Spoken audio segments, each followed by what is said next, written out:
County where we have the confirmed tornado moving closer to Mineola.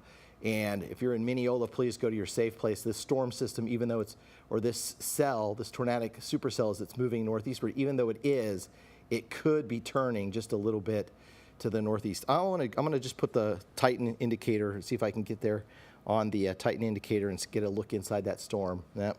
Maybe if you could do that for me, Sarah. Yeah, here, let me, I'm going to turn the watches and warnings on off just a second. You are still under a tornado warning, so don't think that that's canceled. That's just giving us a chance to click on these Titan indicators. This is the one near Athens. It's moving at about 50 miles per hour, so it is absolutely flying out of this. Let me get a look at the one out toward Canton. It looks like it just disappeared. Just dropped off. Just dropped off. Yeah. But still, we do have that new tornado warning that is out to our south. Really, Athens is the bigger city out of that, but there is a little bit of rotation that has been tightening. The National Weather Service has watched, but still, especially if you're in Mineola, you need to make sure that you are staying in your safe place, as this has been a confirmed tornado from spotters. I'm seeing updates in the National Weather Service chat for areas near Sulphur Springs where we are still watching that rotation, that some pea-sized hail is coming down right now. I'm going to just take you back through this a little bit. So it does appear that this is not giving us very organized rotation in Sulphur Springs, which could be a sign that that's beginning to wind down. But we have seen these wind down and come back up and go down and come back up all through the day. That's a very common thing, especially here in East Texas. So make sure that you are staying in your safe place there. These storms are really taking a northeastern track. They're going through areas north of I-20 and continuing into parts of Oklahoma. Still, though, it's this Canton and Wood County, or I should say Canton has been dropped from the tornado warning now. It's this area of rotation from Saline and Jones, Grand Saline. Make sure that you're staying in your safe place. Put as many walls between you and the outside as possible. Once again, this has been a confirmed tornado, so something is on the ground. And given what we're seeing on radar, it is a pretty tight rotation. So make sure that you are staying in your safe place. That is going to be the most interior room in the lowest level of the building. I've said it once. I'm going to continue to say it all through the day as long as there is a tornado warning. So parts of Rains and Van Zandt County, the northwestern point of Smith, and into parts of Wood County. So if you're in Golden, stay in your safe place toward Quitman, toward Oak Grove. Now, these storms have been absolutely flying. We're talking about 40 to 50 miles per hour. I'm going to get ahead and get a track on this storm near Grand Saline and Jones. It is moving up to the northwest, or I should say northeast, at about 40 miles per hour. You can find your city on the top left-hand corner of the screen. That will give you a chance to see when it could get to you. Again, remember that these are not exact times, but you can take it with a grain of salt. Toward Golden, that's giving you about 10 minutes of leeway. Toward Calvary, closer to 3:45. Picton, a little bit after 4. And then toward Musgrove, that should get to you closer to 9, or I should say 4:15, if that does continue to hold. I'm getting reports in from Van Zandt County. We've got reports of a tree on top of a house at FM 1255 and State Highway 110. Also reports of a roof that has been blown off of a home in Van Zandt County. That's from law enforcement. So things are getting pretty dicey out in Van Zandt County. All right, Fort Worth, they are in the chat saying the main rotation in Van Zandt County is now just passing east of Grand Saline. So that's what we're seeing on our radar as well. Now I'm going to go ahead and switch back over to reflectivity, see if we have a good hook on this that's going on there. Alrighty, here you go. All right, we may have a bit of an inflow. Oh, and look at all of that lightning. This is a very active and energetic storm. So they extended that Smith County tornado warning now to include Lindale, so a bigger chunk of Smith County. So we've got another part down here toward Opelika, toward Moore Station and Chandler.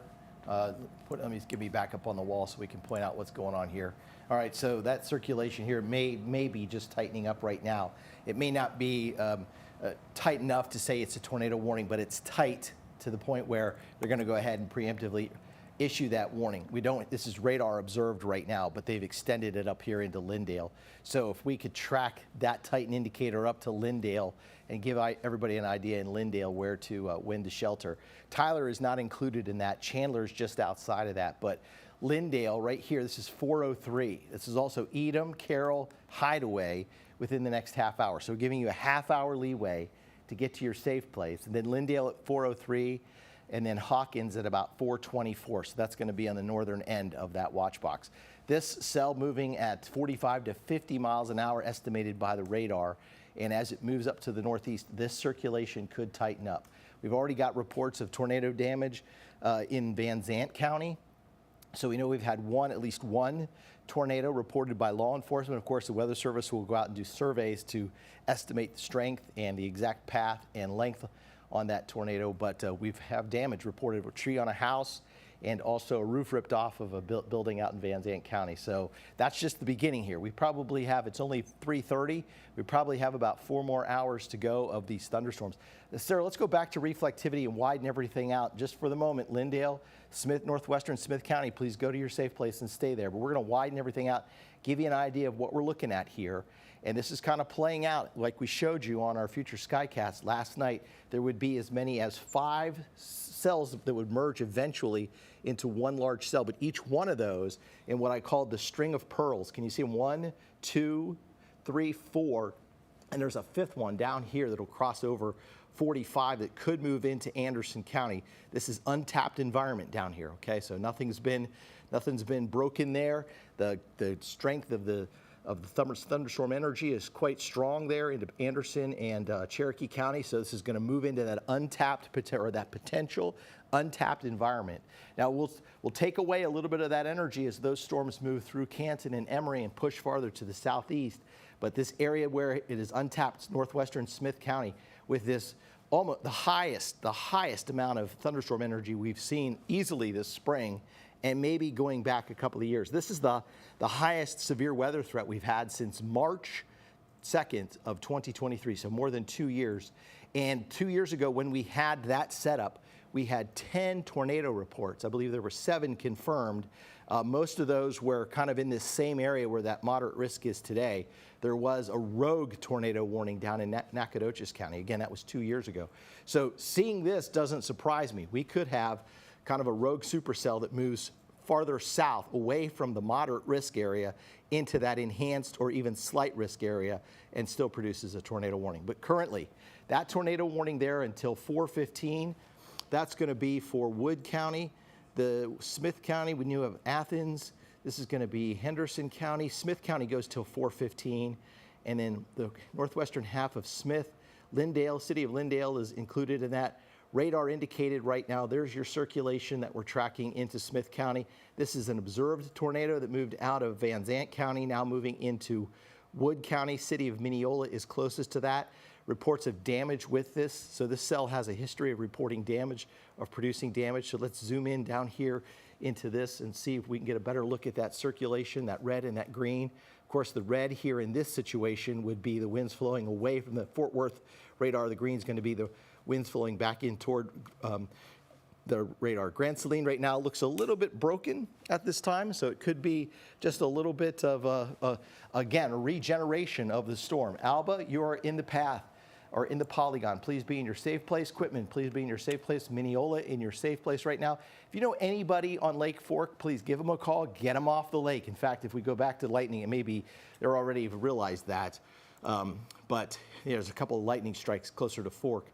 So the tons of lightning. This is nothing to mess around with. This is nothing that, you know, your day of bass fishing, that lightning strike could ruin that real bad. So you know anybody that's fishing up at Fork, get them off the water as soon as possible.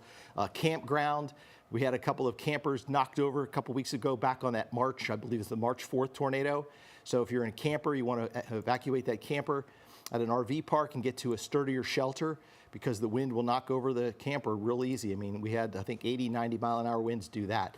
So we've got all of this circulation here. It looks like a broad circulation at Grand Saline moving across the county line into Wood County, southeastern parts of Rains County right now.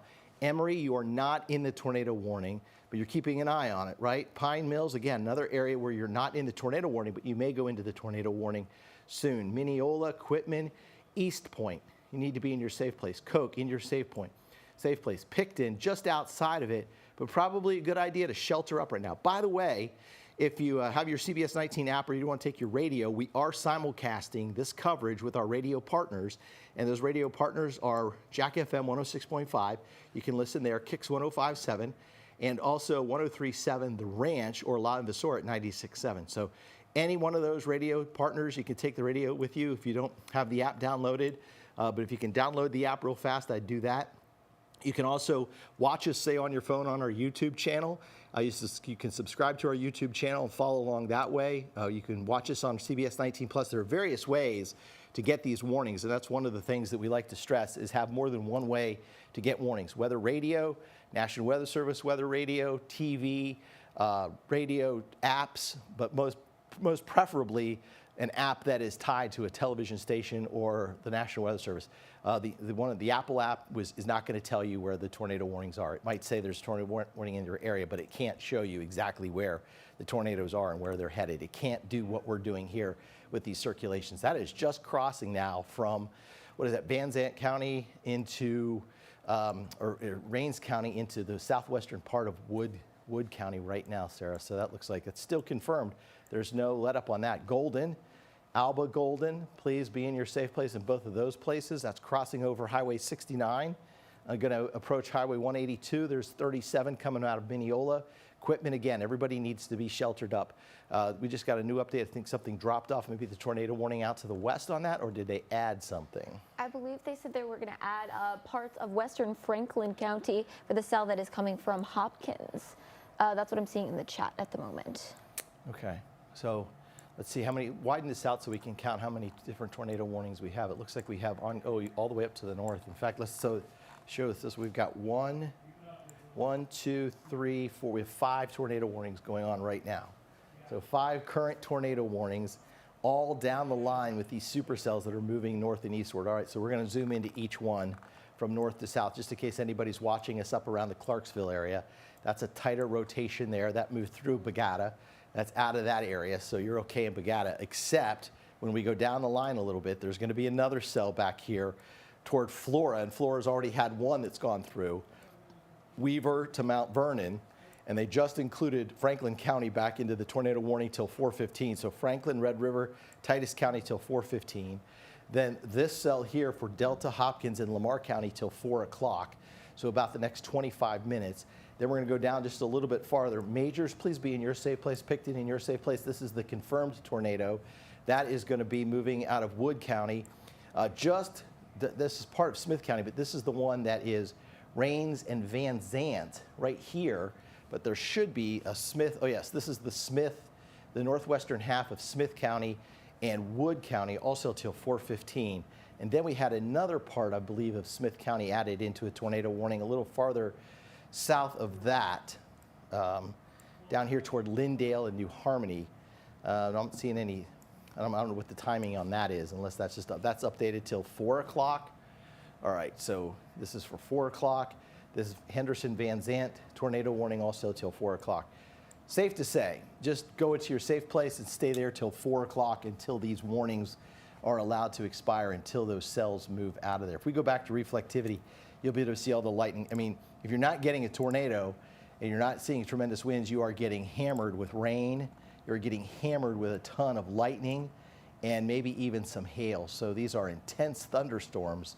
And there's even a couple more here west of Athens trying to increase and move back into the Canton area. We have had reports of some damage out in the Canton, east of Canton, from these storms, these cells already as they've moved through here. Tyler, on the west side of town, we have a shot from, I think I have one of the cameras up looking sort of west and southwest. If we could take whatever we have up, I think it's our CBS19 camera. We could take that up there. Okay, so that's going to be the loop looking west. So I don't see anything yet appearing in the view there. Still looks kind of bright, so we have not any kind of lower rings coming in. But that is looking sort of west, southwest at this time. So maybe to the right a little bit, then that shows a little more of a darker sky up in that area of the storm. So we'll keep an eye there. We don't. If we could switch it over to another camera, I would look at that, but we'd have to get out Brett, of it. I can pull Tyler up, our Tyler camera. This is on Broadway.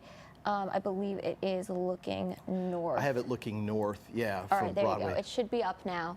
or at least in the next few minutes. There you go, if you want to take it. Yeah, so you can see the nice smooth cloud bases there on top. Those are certainly lower clouds. This is the storm now starting to move into northwestern parts of Smith County. We'll see if this gets a little bit lower, if the cloud features or the cloud bases get lower. It should, as the storm moves closer to us. All right, so I just saw a kind of an update on that tornado warning till 4 o'clock. It looks like it's still Wood County, northwest Smith County. Go back to radar here so we can show everybody what we're talking about. This very heavy thunderstorm.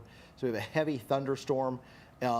If this is going to cause some street flooding, that's certainly possible aside from the tornado threat.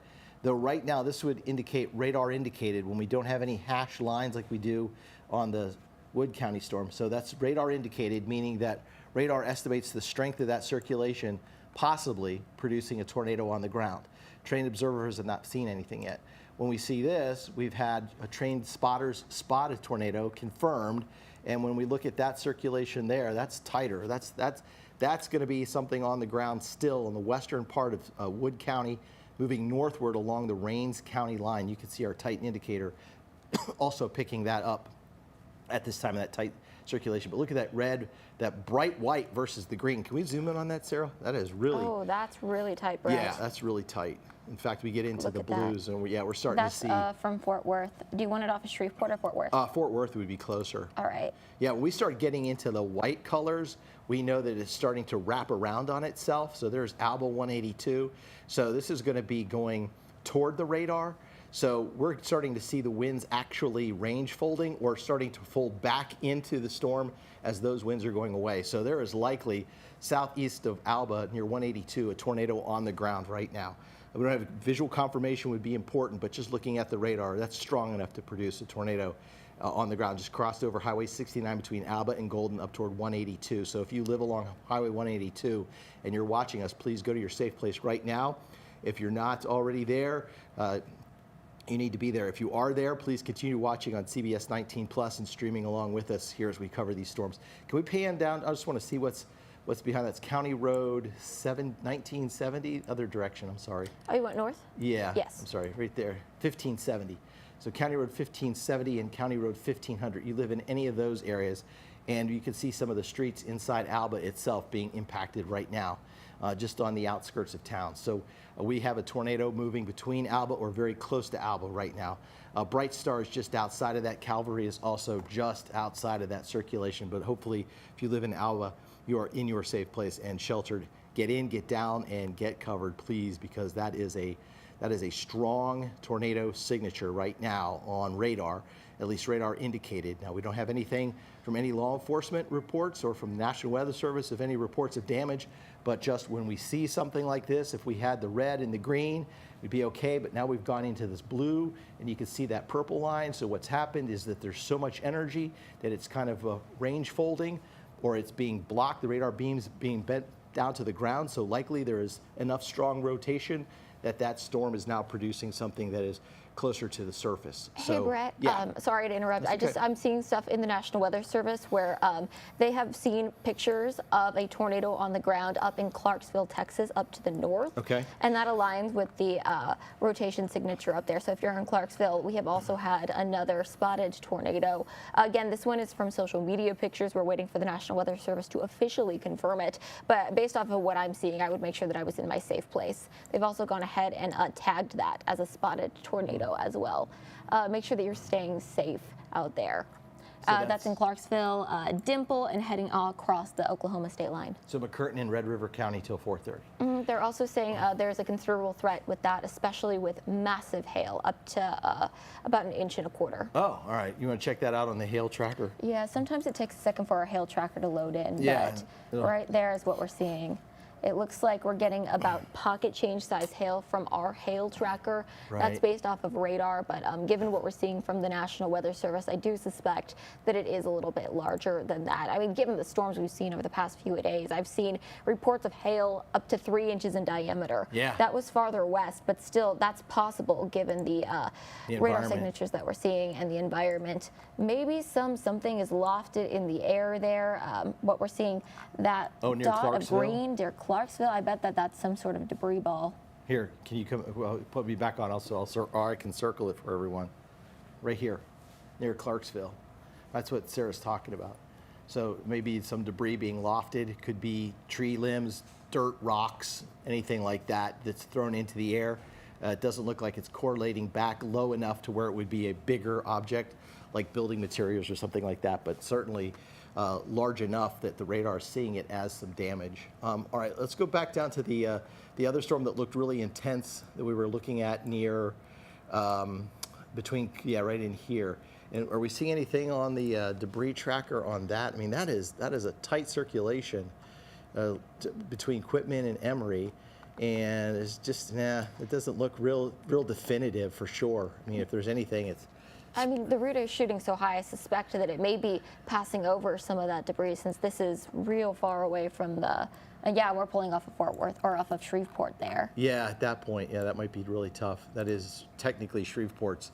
But just that return itself and the fact that we've got the dashed line saying that there is a confirmed tornado in this area. So again, that's between Alba and Golden, right up here in western parts of Smith County. That storm itself is moving almost south to north across the area this afternoon. So we got another circulation down there toward Brownsboro. That's inside the tornado warning. Got to bring folks up to date on that one. That one is headed toward New Harmony. Over Ben Wheeler's outside of that, but that just crossed through Brownsboro. Murchison is also outside of that polygon. That just Titan indicator just went away, or did you pull that down, Sarah? I pulled them down. Oh, okay. All right. So that cell itself looks like that circulation is rather broad, so still radar indicated.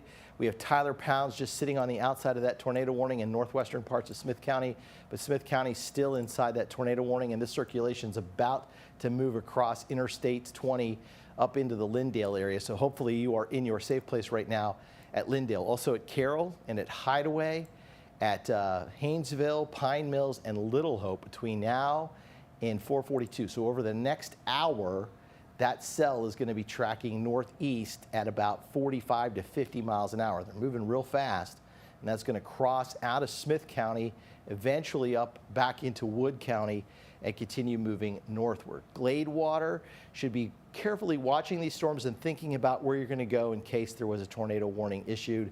Same here in Tyler and down in White House, even though there's nothing imminent. We'll wait and see if something doesn't form down the line back to farther to the southwest, because if we go back to reflectivity and then widen that out, you'll see there are additional thunderstorms that are forming at this time, and those thunderstorms are also lifting north and eastward. So you can see there's one down there, there's one behind that, Corsicana. This one's trying to, look at that one right there, that one's trying to get a little hook on it as it moves out of Corsicana back into Van Zant County. If we can get these to cluster up, now there would be tremendous amounts of rain, maybe an embedded tornado, but the tornado threat should lessen if we can get these to just kind of congeal into one large mass of thunderstorms. The flood threat again would ramp way up, but that individual cell, the individual circulations would then just sort of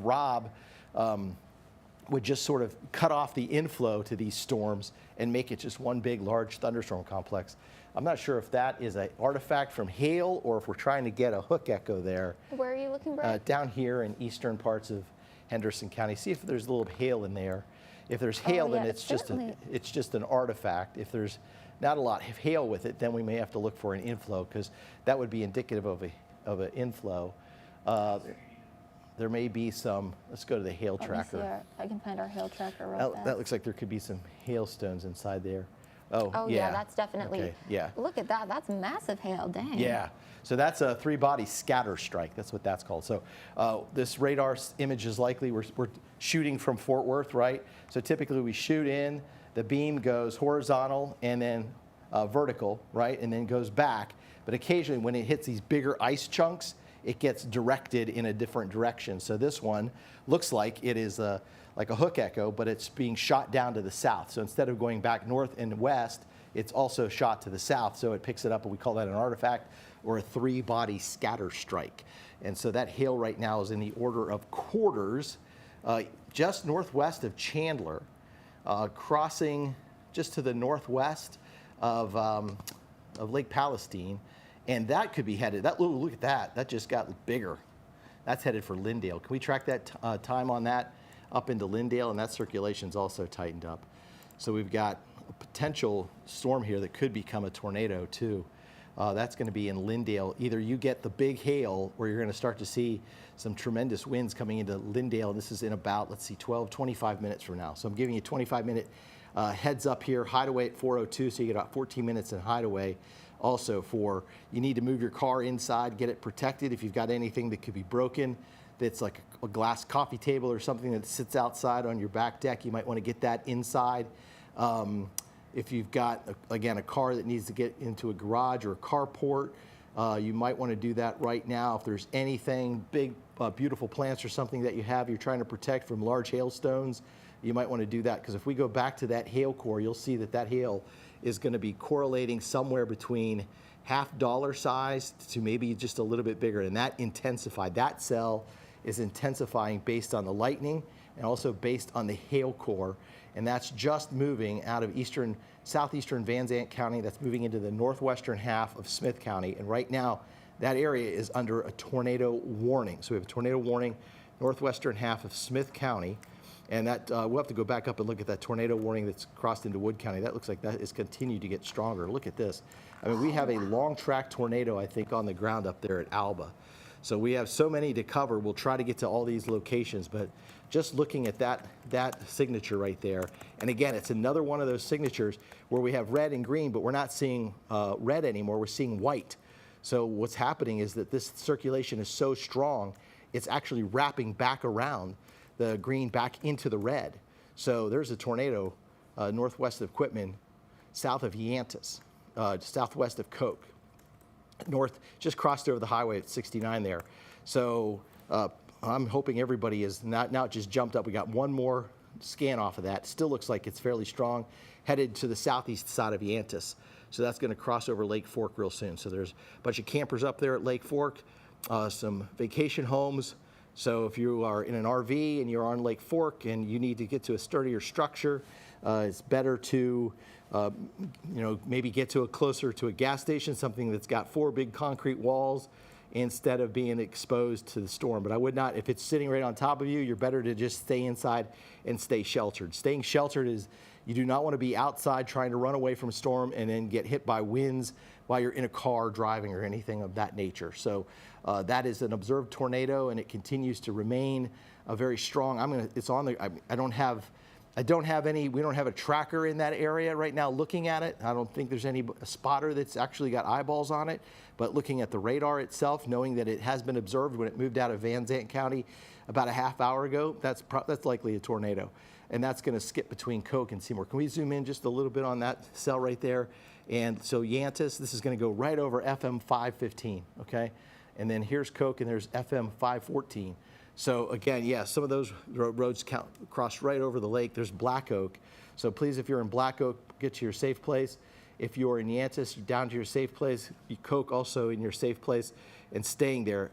Trying to get away from the windows as best you can and trying to get to the lowest floor as possible as you can and covering up.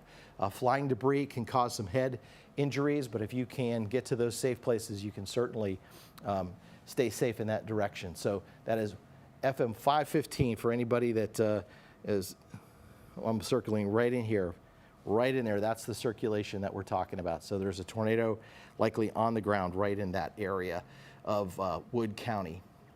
West of Coke, south of Yantis. Yantis is going to be right underneath this the tornado warning.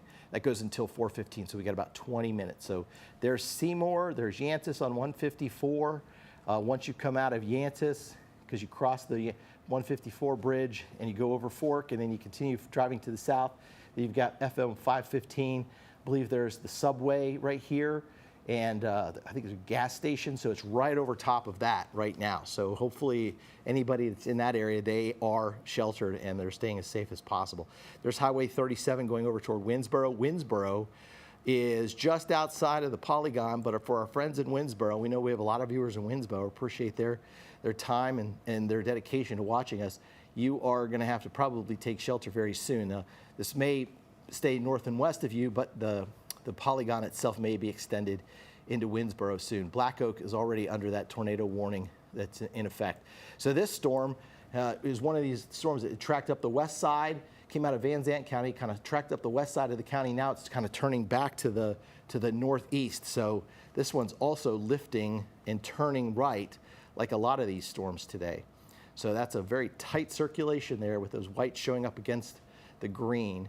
We also had that tornado that was observed up around the Clarksville area in Delta County or Lamar County, still up there. Sarah, that one looks like that one's got some strength to it also. It certainly has. I was looking at some photos that were posted in the National Weather Service chat room. Unfortunately, we're unable to share those with you at this exact time. But this is a big, chunky tornado. It's almost turning into a wedge tornado out there. Now it is continuing to move toward the Red River area. They went ahead and extended that tornado warning as it continues to move out to parts of Oklahoma. I'm going to go ahead and walk through the warning so you can figure out what's happening in your area on radar. I'm also seeing some questions on our Facebook chat. I'm going to try to get to those real fast. In Mineola, make sure that you're staying in your safe place. I'm seeing questions there. Winsboro, you are just outside of that tornado warning, but go ahead and make sure that you are ready to go. I would personally go to my safe place if I were you, just in case, because there is that's very, very close for comfort. There toward Daphne, you need to stay in your safe place due to that rotation. This has been a confirmed tornado that's to the west of Coke and near Quitman. It's heading towards Seymour and toward Picton. Weaver, make sure that you are staying in your safe place. Along I-30, we are still tracking that potential. It could cross here rather soon. Now, make sure that you are staying rather weather aware and staying up to date with the forecast. Mineola, you are currently in a tornado warning. You're on the back end of that first circulation, but there's a secondary circulation which is on the way to you. Linden, New Harmony, make sure you are staying in your safe place. That's the lowest level of the building and the most interior room. Toward New Harmony, I am seeing a decent rotation, not quite as organized as a few of the other ones, but let me throw a track on it so you can find when it will impact your city. Now, these are going to be some of the bigger cities along the path, but make sure that you are trying to find the closest one to where you live, and then you can find a track on that. So Mineola, that should get you closer to 4:15, 4:20. I would go to my safe place now toward Calvary. That's closer to 4:30, toward Quitman. That rotation, the one that we're tracking, that's just near I-20, Lindale and Van at the moment, that's closer to 4:30. Coke will have that secondary rotation system getting to you closer to 5 o'clock. So make sure that you are staying in your safe place. And really what we have been seeing is this is going to be multiple rounds of rotation if you live along this line from Edam to Lindale to Mineola, where we're seeing all of these tornado warnings, which are currently active. Make sure that you are staying in your safe place, because I'm going to put this in motion here real fast. We are seeing this continue to track directly up to the north-northeast. So if you miss one center of rotation, there's a chance you could hit with another one as the system continues to push up. Lots of storms out there. Once again, we have seen some considerable hail according to the National Weather Service. A lot of this is coming through a very, very energetic area. We're seeing some pockets of energy from Mount Pleasant all to Athens. We're going to be kind of riding this line here between Athens to Canton, where you're seeing that break in the thunderstorm energy. That thunderstorm is going to come through and eat it all up. It'll continue to push out to the east, so we could see this move through other parts of East Texas towards Smith County. Eventually, there is a chance we could see some severe weather in Gregg County, Upshur County through the rest of the afternoon. This is going to be an all-day thing. Now, Brett, I hear we're getting an update. What's up? Yeah, we're taking a look at a wall cloud here from I-20 from the Texas Department of Transportation camera. I'm assuming that this is looking back to the west toward that wall cloud that was over parts of Van Zandt County. So as we look at that, you can see the lowering. I don't know if I can get in front of this. I'll point out what we're looking at here. In fact, it looks like two areas, but the one that I would really be looking at would be right in here. That's the lower cloud. Then we go into perhaps there's another little piece, appendage here. I'm not really seeing a whole lot, but this looks like the ground scrubber. That looks like that's the wall cloud, where that's going to be on the far right-hand side of your screen currently. All right, so I've got on Max 2, I've got some radar images pulled up here that we can look at on, or if we want to just go out here, there it is. Okay, so we've got all of this is just a whole line of showers and thunderstorms right now. It's just amazing how much we've got going on at this time. There's just a ton of lightning, a ton of rotations within that cell. You can see it all here from the Red River all the way west of Mount Pleasant, all the way down toward Gilmer, right through Mineola, now moving into Tyler, and then it extends all the way down toward Athens. So as I look at that, and I'm going to throw this back into motion for us, you can just see how it's kind of just moving north and eastward. And all of these are now starting to kind of congeal into one large thunderstorm complex. But within all of that, we still have the tornado warnings ongoing. All right, so I'm going to go back and look at our Titan. That's what I wanted to look at here. And I'm going to go inside and just look at the storms itself for. All right, so we're just getting word, too, that the Wood County Courthouse is open as a storm shelter. For anyone who needs a storm shelter in Wood County, please head there. Wood County Courthouse open as a storm shelter. We'll zoom in here. We've got, so there's another tight circulation. This is the one we were looking at here in that dark red area. That's going to be northwest of Tyler. And that circulation has increased again. That was the one that had some larger hailstones in it that was moving over toward Mineola. This was moving up toward Lindale. Lindale was in the path of that cell. So just as I look at that, in that the circulation near Hideaway, right over Hideaway, coming up Highway 69, right through Lindale here soon, or just crossing past Lindale. In fact, it looks like it's also right in Lindale. Let me just zoom in just a little bit farther. So we've got Hideaway in the path of that storm, and it's moving straight over top of that. It's going to cross over 69 and head up toward Mineola. And let's see if we can get a good look with our Titan indicator inside that storm and what it's measuring inside the storm itself. All right, so we've got some big hailstones in here, maybe in the order of golf ball size, about 2.5 inches. The probability of hail is 100%. The probability that we have at least quarter-sized hail is 90% in that cell. The tornado impact is up to almost a 3, and then you've got the hail impact at about a 6 or a 7. So a very impactful storm moving to the northeast, roughly at about 50 miles an hour. So I'll track that for us here real fast and give you some cities that we're looking at currently with that cell. The cone on this is going to be right on that very tight circulation, heading right just to the northwest of Tyler, northeastward. We're going to put this at 48 miles an hour on what we're seeing on some of the radar. So that's Haynesville, 421, Oak Grove, 429, Winnsboro at 442, Newsom 448, Pittsburgh at 457. So Pittsburgh's already had a brush with severe weather. You're about to get into another one. And we did not have a report of any tornado yet with that cell. But boy, Sarah, that thing is just looks like it's tightening up. It's getting stronger as we speak. And again, that's going to be that cell right there near Lindale currently, near Hideaway, just over the interstate, south of Mineola, moving northeastward, but it's still red versus green. So we had that other circulation was up to the north. It was white versus green. That means that the circulation was so strong that it was wrapping around itself, and so there was likely a tornado on the ground farther north where it was observed, right up in this area here, which it looks like that has weakened considerably now between Quitman up toward Picton and Como. So that looks like that one has weakened considerably with that cell. That's certainly good news, unless you have a different vantage point on that. But from this vantage point, it looks like we've seen a pretty fast, rapid weakening of that storm cell. Otherwise, we have Upshur County now into the tornado warning. So what we've done is we've extended the tornado warning here in Smith County till 4:45 for Smith, Upshur, and Wood County.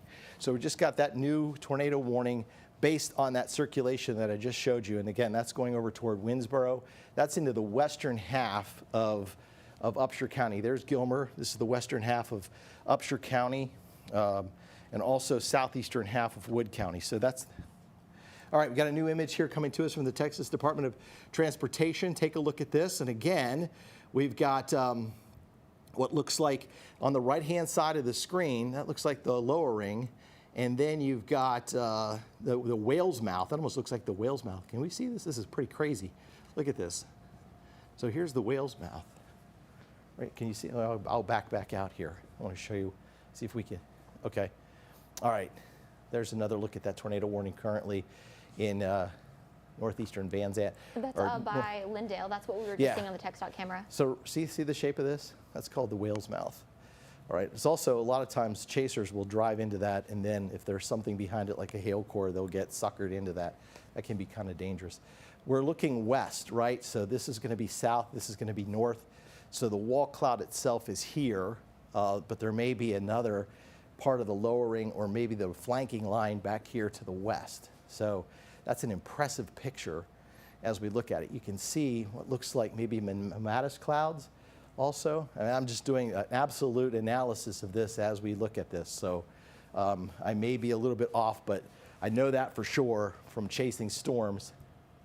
All right, we're going to take a look. All right, this is our CBS19 on-scene vehicle, looking to the north, where it just looks a little gray and ominous right now, but not seeing anything that's any great feature there.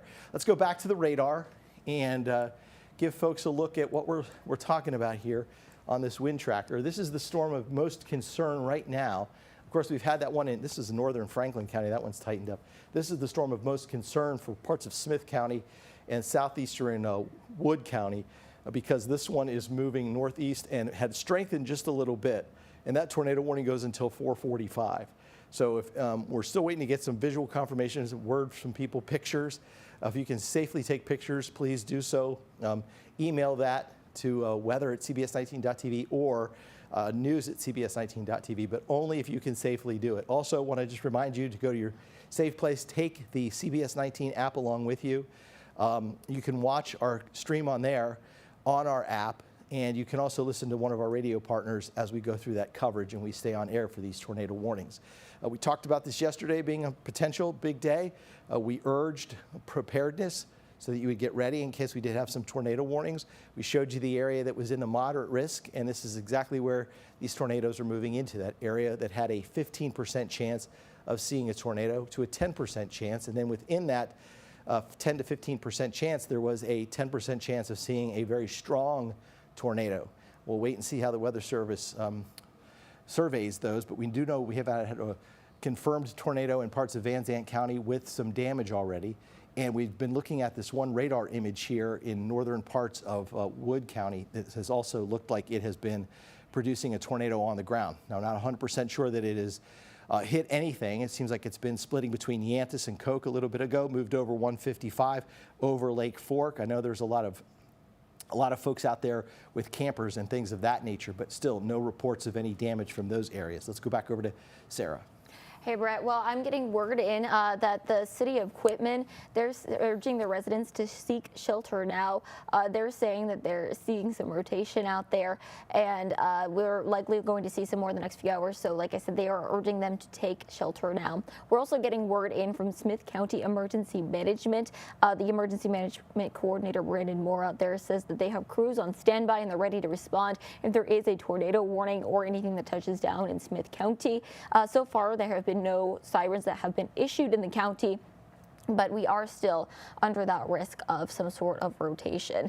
Now, lots of tornado warnings stretching across the western portion of our area, and this is right on track from what we were expecting earlier today. We have quite a few. This one that I'm watching that's out just north of Mineola near Quitman, that's where residents are urged to take shelter. It's hard to say right now based off of our radar. We're getting a bit of interference out there.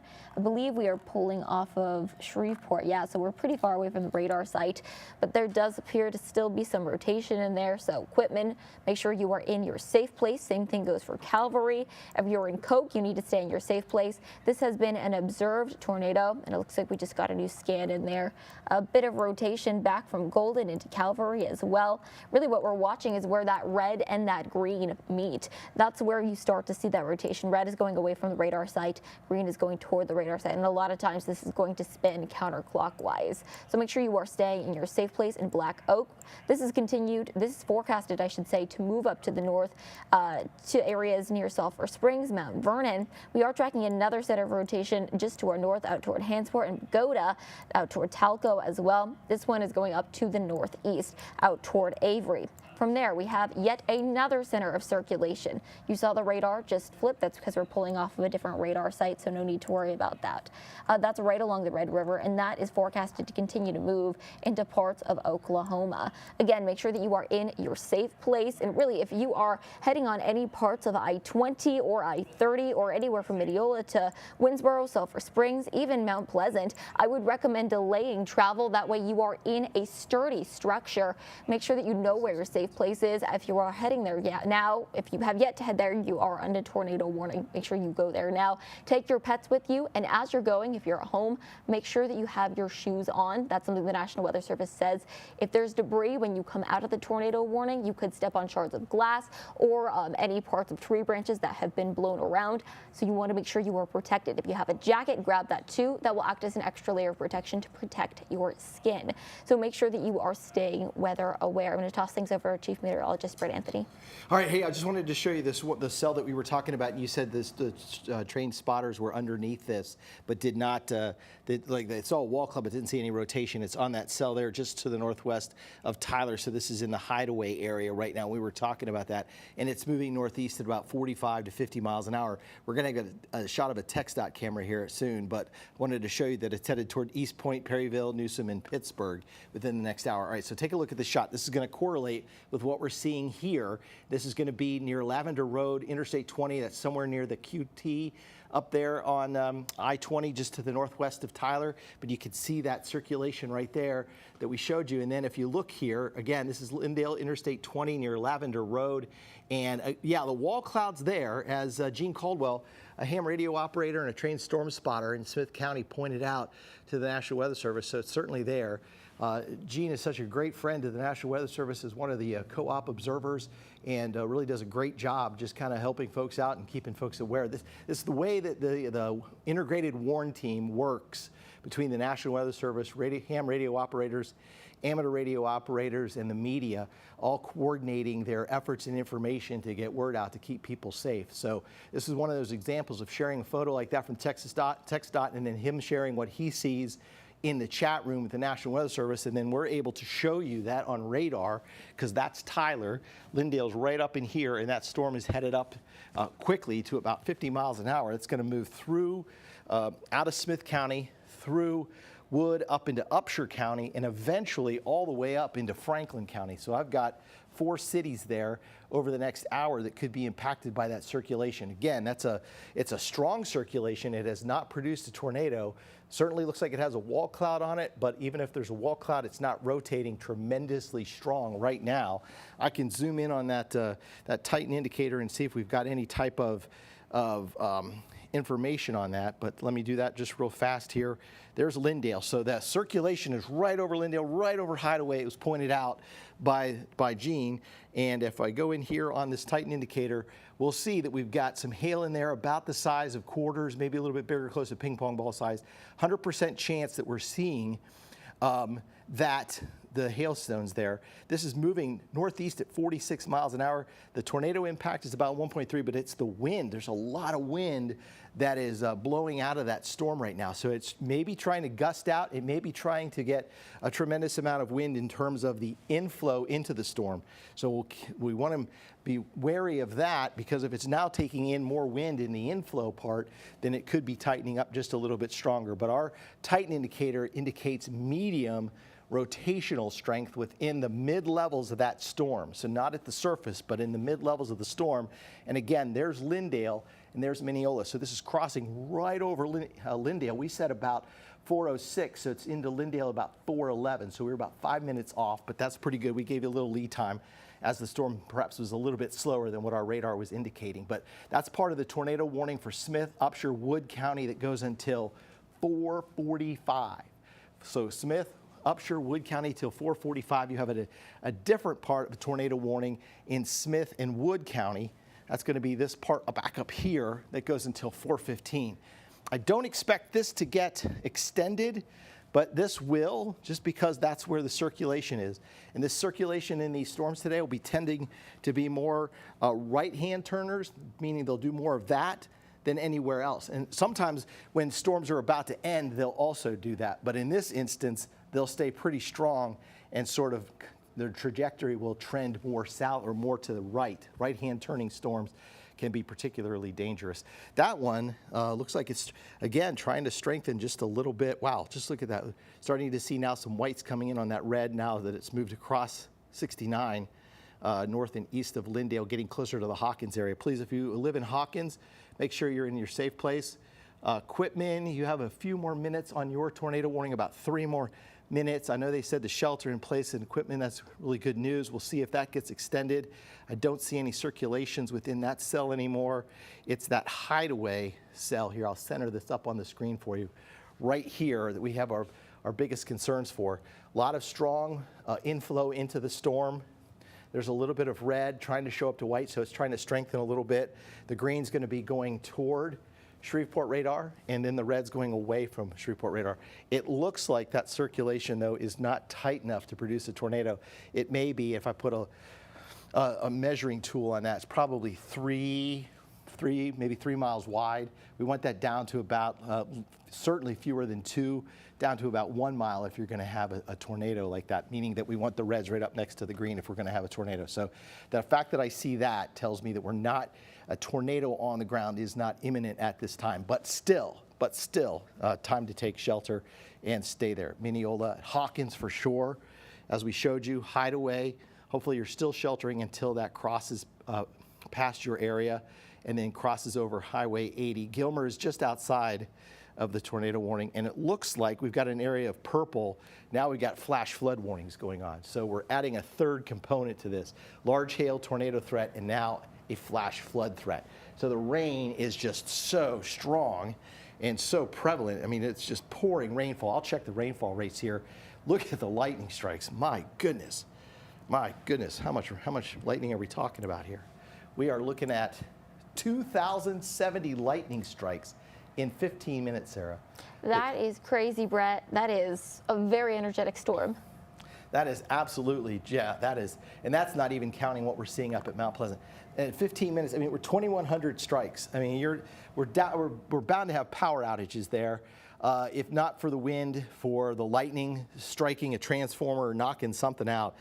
So we're going to have power outages out of this. We've got all that lightning on top of that. We have the circulations embedded within those storms. So I'll go back to the hail tracker here just to give us a look at any hail cores. And there you can see that hail core is also on top of that in that same area, Hideaway up toward Lindale and moving to the northeast. We looked at that hail core before, and that's one of the things we were talking about. One of the reasons we were looking at the hail core and wanted to warn people about the hail coming in, but also the circulation that was improving. This is the 1 hour rainfall rate here. This is going to be, has to catch up, but you'll see the 1 hour rainfall rates back here at Canton. We're in the order of 1.5 to 2 inches of rainfall an hour.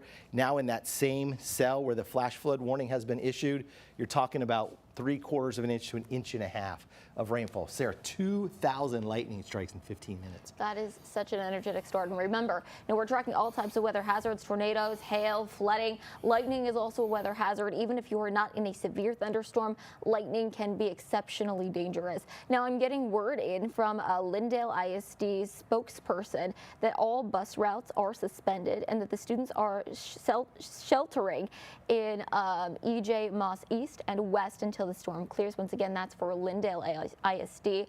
I was seeing reports on Facebook that there have been some delays in Hawkins due to the storm, in picking the kiddos up. So make sure that you are checking in with your children, and of course, staying safe. Really, you want to stay off of the roads as much as possible. It's much safer for your child to stay in a storm shelter rather than getting in a car and heading into one of these tornado warned storms. Please make sure that you are staying in a sturdy structure. And if you live in a mobile home or some sort of non-permanent structure like a camper, that's where we likely will see some sort of very dangerous situation. So make sure that you are staying cautious. Now, we've been tracking this rotation that's north of Lindale and toward Mineola. Really, it's going to be, if I try to pull off of this radar site, that's where we're seeing a bit more organized rotation from Lindale to Mineola. That blotch on there is where we're seeing a bit of that rotation. Very, very gusty winds at that point. And up to the north, there is another rotation out toward Talco. This one is very broad, but still, given how energetic this is, I suspect that we are seeing something. There is one more tornado warning that's up toward the Red River County. That one has been spotted, but it's moving up north away from East Texas. Right, Brett? Yeah, that's right. And I wanted to show you a video here. This is going to be our sister station, WFAA, out of Dallas. They are headed to Canton to get some video of the damage being reported out there, of the tree over into a building and then the roof being ripped off. That was north and east of Canton, about 4 miles. But this is just a view of the rainfall that they're driving into. And the rainfall rates we've been seeing out there have been in the order of about 1.5 to 2 inch of rainfall an hour rainfall rate. So tremendous amounts of rainfall that they're driving into. It was a little bit heavier than this just a little bit ago, so they seem to have run into a lull. So with 2,000 lightning strikes that we picked up in the last 15 minutes on some of those cells, that's indicative of a lot of ice within those thunderstorms, but it's also indicative of the amount of water that these thunderstorms are holding. This is our CBS19 on-scene unit. They, I believe, are still in Smith County on 271 in the loop, and they are starting to turn, I believe, back to go up to the north a little bit. So they're going to try to safely intercept the storm as it moves in.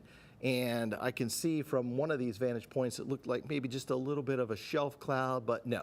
All right, so just a lower cloud basis for sure right in here, and that is simply because we have so much humidity, we have so much warm air. The warm air doesn't have to rise very far to cool and condense into cloud cover.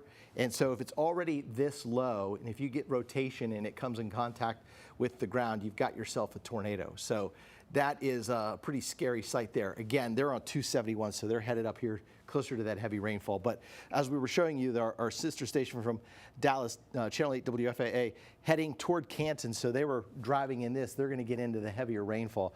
This has prompted a flash flood warning in this area for, in the last couple of hours, as much as 2.5 to almost 3 inches of rainfall since this event started. We talked about the flash flooding threat. We talked about seeing as much as 5 to 7 inches of rainfall out of this event. And up until today, it's been fairly quiet for most of us, but still those forecasts were ongoing for that hefty amount of rainfall. Starting to realize that again today. Tomorrow morning, we're going to have one more round of showers and thunderstorms that'll come through. So we're not done yet. Once this area moves through, we've got another round that we'll talk about once we get rid of all of these storms. This is just your wide view of everything here. I don't have any warnings turned on with this, just to give you an idea that most of the action right now is from Canton to Tyler, over to Mineola, up to Mount Pleasant. There are a couple of rogue storms down here farther to the south toward Palestine. One, in fact, showing a little bit of rotation just east of Interstate 45. West of Palestine. That's going to head toward Athens. We'll keep an eye on that. This storm here, well advertised to move through parts of Cherokee County and Henderson County, and showing, at least in the computer modeling data, that it would have some rotation on it. So we'll keep an eye on that. Some of these other cells showed tremendous amounts of rotation, potential rotation as they move through East Texas. And that's why we've had those tornado warnings. They're moving into this environment that's just ripe for that. Once these storms, and this is probably going to take until about 6 or 7, they'll move into southwestern Arkansas, northwestern Louisiana, southeastern Oklahoma, and we'll be done with this round for the night. And then we're going to have to ramp back up for tomorrow morning. 4:45 to about 9 a.m. tomorrow, the cold front will sweep through with a line of thunderstorms with potential sporadic wind damage along that, meaning we could have wind gusts of 60 to 70 miles an hour. It's not a solid line of that. It's sporadic along the line. So just one more push of bad weather tomorrow morning, and then in deep East Texas tomorrow afternoon, there could be a couple of stronger thunderstorms, and then we'll finally get a break that could be 7 to 10 days. It looks more like it's about 10 days, so that'll certainly be welcome at that time. All right, I'm going to go back to the wind tracker here and get the latest on these tornado warnings. This cell's here still in Smith, Upshur, and Wood County. Is that our last tornado warning right now, Sarah? It looks like it is. Yep, I'm seeing the one toward Mineola, and then another one just just up to our north, real fast out toward Talco and Clarksville. We're seeing reports right now from the National Weather Service that there may have been some injuries out there. Some medical attention has been requested, I should say. Some damage near County Road 1345 in Clarksville and County Road 1360. That's from the fire community out there. So make sure that you're staying safe, Brett. Yeah, that area up there, that's another area that falls within the radar gap. And we've done stories with the folks that up in Durant, Oklahoma, and Paris, Texas, and a small little community right near Paris where the radar overshoots those storms. It's about 10,000 feet off the surface, so a lot of times those storms are right on top of them before a warning can get issued. I mean, warnings were issued for these, but for folks to really be able to see and visually confirm that, sometimes it's a little bit very close to giving them enough time to get to shelter. So that's why it's always important, even here in East Texas. I mean, our radar beam coming out of Shreveport, hitting Smith County is about 5,000 to 6,000 feet. So when we're looking at this storm, we're really looking at some rotation in the mid-level of the storm. That's why it's so important to have storm spotters on the ground, like we were hearing from one of the spotters near Hideaway who was confirming that there was a wall cloud but wasn't seeing any rotation. So yeah, it's worthy of a tornado warning, but it's that kind of visual confirmation that can say, okay, so we take this action, we take this action, we continue to watch the storm very closely like that. And still on this, I mean, there is some pretty good rotation within the storm, but again, it's fairly wide. It's not real tight together. It's probably in the order of 2 to 3 miles from just east of Mineola all the way out Highway 80 north of Tyler here. So there's a little bit of range folding. That purple line there means that the radar image from Shreveport is starting to get bent back down toward the ground. And at the same time, the radar image from Fort Worth is just, it's probably overshooting that, or that might be where it's getting bent down to the ground too. But you can see that's a fairly wide circulation now northeast of Lindale. And that tornado warning now extended till 4:45. We have a flash flood warning for Smith, Upshur, and Wood County. That's anywhere circled in purple. That's a large area of Smith County, northwestern Smith County. Does include right up to the city of Tyler. All right, so right up to the city of Tyler. Includes Mineola, and it includes Hawkins. That's going to go right up to about Gilmer. Not quite into, it does go into parts of Upshur County, western parts of Upshur County. So flash flooding, we always tell you, please do not, especially if we have water, 7:15, it'll still be daylight. But anytime you have water over the roadways, sometimes it's tough to judge the depth of that water. So we always say turn around, don't drown. One of the reasons is you can think you can cross through that. The water is flowing so quickly, it can take your car and start moving it off the road. If you lose contact with the roadway, then you are at the beck and call or at the mercy of where the water wants to take you. So that's why it's so important. More people, on average, are killed by flash flooding every year than tornadoes. A lot of people don't know that. A lot of people think it's tornadoes being one of the biggest weather phenomena that kill people. It's because it gets more coverage in the news. Heat in some years is the biggest killer of all of those weather phenomena. But flash flooding is very serious, along with plain old lightning. That's very serious too. And then I think that because tornadoes get so much attention, people kind of take those a little more seriously and know where to shelter. But right now we've got a fairly wide circulation here, and this is going to be in northern Smith County, southern Wood County, western Upshur County for that tornado warning till 4:45. Right now, just radar indicated. Nothing observed, nothing confirmed by Weather Service or storm train spotters. There is some hail within that cell, and that hail itself is been in the order of, wow, half dollar-sized hail here, crossing over Highway 80 just to the north of Tyler. So that could be doing some damage itself, some roof damage, some siding damage. That's between Lindale and Hawkins, right over 80, moving northeast at about 40 miles an hour. I'll track that hail core for us here just so you can see where it's headed this afternoon and evening. So that hail core itself, right out of there, it could have moved it down a little bit farther to the southeast, but that would be headed toward Grice and Newsom and Pittsburgh, a couple other towns here between 4:30 and 5:15. So that is racing northeastward for sure, and that is the hail core itself. And I'll play that back for you. You can see the hail was bigger. The hail core itself was bigger. It has kind of shrunk just a little bit as it's moved closer and closer to the to moving out of Smith County. But right now, that area is under a tornado warning on top of that. All right, let me go back. I'm trying to kind of play that through there. You can see as that was crossing out of Van Zandt County, that hail core was producing golf ball-sized hail in the Hideaway area, golf ball-sized hail right up until it started to move into southeastern Wood County through Lindale, and now it's down to quarter to half dollar-sized hailstones. Flash flood warning till 5:15. Tornado warning on top of that goes until 4:45. Back to that rotation. Sarah, that is still looking at quite a bit of rotation. I guess if I went back to the radar, we'd see all that lightning again. And so it's still on top of the tornado threat. There is that hail threat, and then there's just that tremendous amount of lightning that we're seeing. Is the Weather Service reporting anything else from any type of damage, any kind of other confirmed sightings of anything? Hey, Brett, no, I'm not seeing any type of damage that we haven't already mentioned. We are seeing some reports of quarter-size hail in the past 10 minutes or so.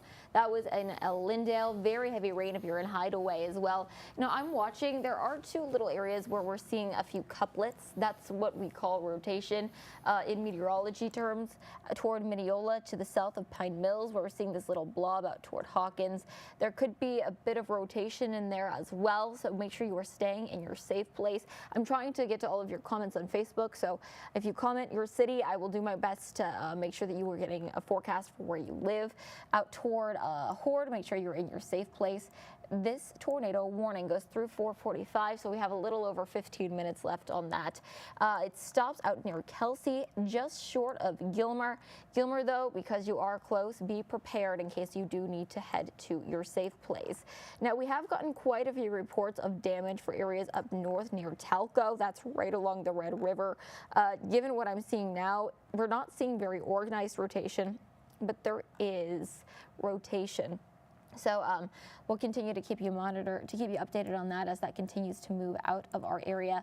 Mount Pleasant, you currently do not have any watches or warnings in effect. Same goes for Mount Vernon and for Majors in Pittsburgh. However, you're going to get some rain, gusty winds. That's what we're seeing at this exact moment, and you are not out of the woods. You could continue to see a tornado warning sometime through the rest of the afternoon and evening.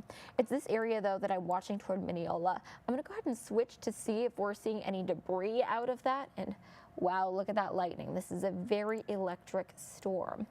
Now, given what I'm seeing, it's really hard to tell if we're getting some sort of debris that's picking up. It could be picking up on maybe some tree twigs or maybe some hail that's coming down. This is very far away from the radar site itself, so there's a chance that we're just not getting a good eyes on it at the moment. Talco, I just read on the Weather Service chat room that they were getting debris falling from the sky near Talco. Oh, near Talco. So up north, yeah, right in there. Maybe take the lightning off there. So there may be up toward Box Elder, over toward Cherry and Clarksville, that green area, yellow. It may be just some debris that's been lofted, just kind of falling out of the thunderstorm itself. Yeah, this one is pulling off of Oklahoma. Yeah, they're going to extend that tornado warning up into McCurtain County, up into the Idabel area too. So that one's going to move out of, that's northern Franklin County, Titus County, near the Talco area. So we think we may have had some damage up there also if there's debris, or the debris is being thrown back to the south from the circulation aloft. So that would be like right in here is what we're talking about. But again, that's the confirmed tornado that we had earlier today. We'll go back here to the south a little bit and check out the debris. Sarah was talking about the debris. What was that, near Mineola or? Toward debris, we were seeing some that was up near Clarksville, Talco, Yeah. Avery area. That's where we got reports of it. Anything south of that, or we were looking at? Previously, we did have some reported in the Lindale, Canton area. Yeah. But again, that was a few minutes ago. Things are beginning to calm down maybe through there. Okay. I don't know. Am I seeing something right there toward Yeah, Van? that blue is really, it's weird, but it just doesn't correlate with anything that's currently happening unless we're getting hailstones. It's on the back end of that storm where we had some kind of strong outflow or something like that. Maybe it's some hail, maybe picking up some hail, larger hailstones. I bet that's what's happening. Yeah, but we had I heard dime to penny sized hail reported in Lindale from one of the trained storm spotters. So that's not severe. I mean, Severe size is quarter or larger, so it'd be great if we can get away with not having any kind of tennis ball or larger sized hail out of this storm system that would cause that kind of damage. Just go back to our wind tracker, because we still have that tornado warning in this area here, and it looks like, that looks like that's gotten a little bit stronger. Ooh, it's underneath that range folding. That is so just not fair. Near Fada, I believe, northwest of Hawkins, right in here. Look how close that is together. That circulation looks like that's right up against. There may be a tornado now trying to form on the ground on Highway 80 between Horde and Hawkins and Big Sandy, right in there. I don't know if you can go down a little bit tighter on that. I think that purple line is where we're just getting range folding. But yeah, that's going to be near County Road, what is that, 3420? And right, oh my goodness, we're just right in between both radar sites, and we're just getting that sort of interference from the radar beam just being bent back down to the surface that it just can't quite pick out what's going on in there. So it really would the best thing to do if you live along County Road 3420 is to get to your safe place. If you're in, I believe that's Fada or Fada, I'd get to your safe place as soon as possible. That's the first time I think that one's come up for me in my time here in East Texas. That's on Highway 80. That white area just to the north of that underneath the tornado warning, Smith and Upshur. I mean, that's evidence that there is some really strong rotation in that area. But again, it could just be obscured by the radar image, because right here says, well, the radar image is not reaching right into the cloud. It's being bent down toward the surface. The velocity is certainly, the gate-to-gate shear is not that great in terms of supporting a tornado. And the Weather Service hasn't reported anything. There have been a lot of spotters out in parts of Wood County in northern Smith County tracking these storms. So that's northwest of Hawkins. There's 2849. If I was in that anywhere on any one of these county roads, any one of these communities north of Highway 80 between Hawkins and what is back out here? I forgot. Between Hawkins and, let's see, Big Sandy's farther to the east, but in that area, can you just widen out a little bit, Sarah? Yeah. Oh, Horde, that's what it was. Between Hawkins and Horde, just anywhere in these communities north of Highway 80, please get to your safe place right now and just stay there until that circulation passes right overhead. Just because, I mean, that, as close as that is, that's red right next to green, or white right next to green. That would be a tornado, but it's just hard to tell because that purple line says that we're not just getting a good, clean picture of what we're seeing. By the way, we still have a tornado watch in effect for most of East Texas until 10 p.m. tonight. This, again, is the only current tornado warning until 4:45. And at one point, we had as many as 5 tornado warnings ongoing, with at least 2 confirmed so far, one in Van Zandt County and one in the Clarksville area. I believe that's going to be Red River County, maybe into Delta County, and maybe even a sliver of Franklin County, northwestern Franklin County. But outside of that, you have the flash flood warning until 7:15. I know our CBS19 on-scene unit is out. I've also seen some clouds from different vantage points. Can we pull up the CBS19 on-scene unit and just get a look at them? They are still driving, I believe they're around 271 or on the loop, and you can see that they are, I mean, the clouds up to the north look scary, but nothing too concerning at this time. They are looking west back toward the storm itself. And when we, I'll throw it on different radar image. I'm throwing this into motion so I can just kind of see. That should be moving in. It's actually the storm itself. If we went back to reflect. Okay, so this is in Van Zandt County.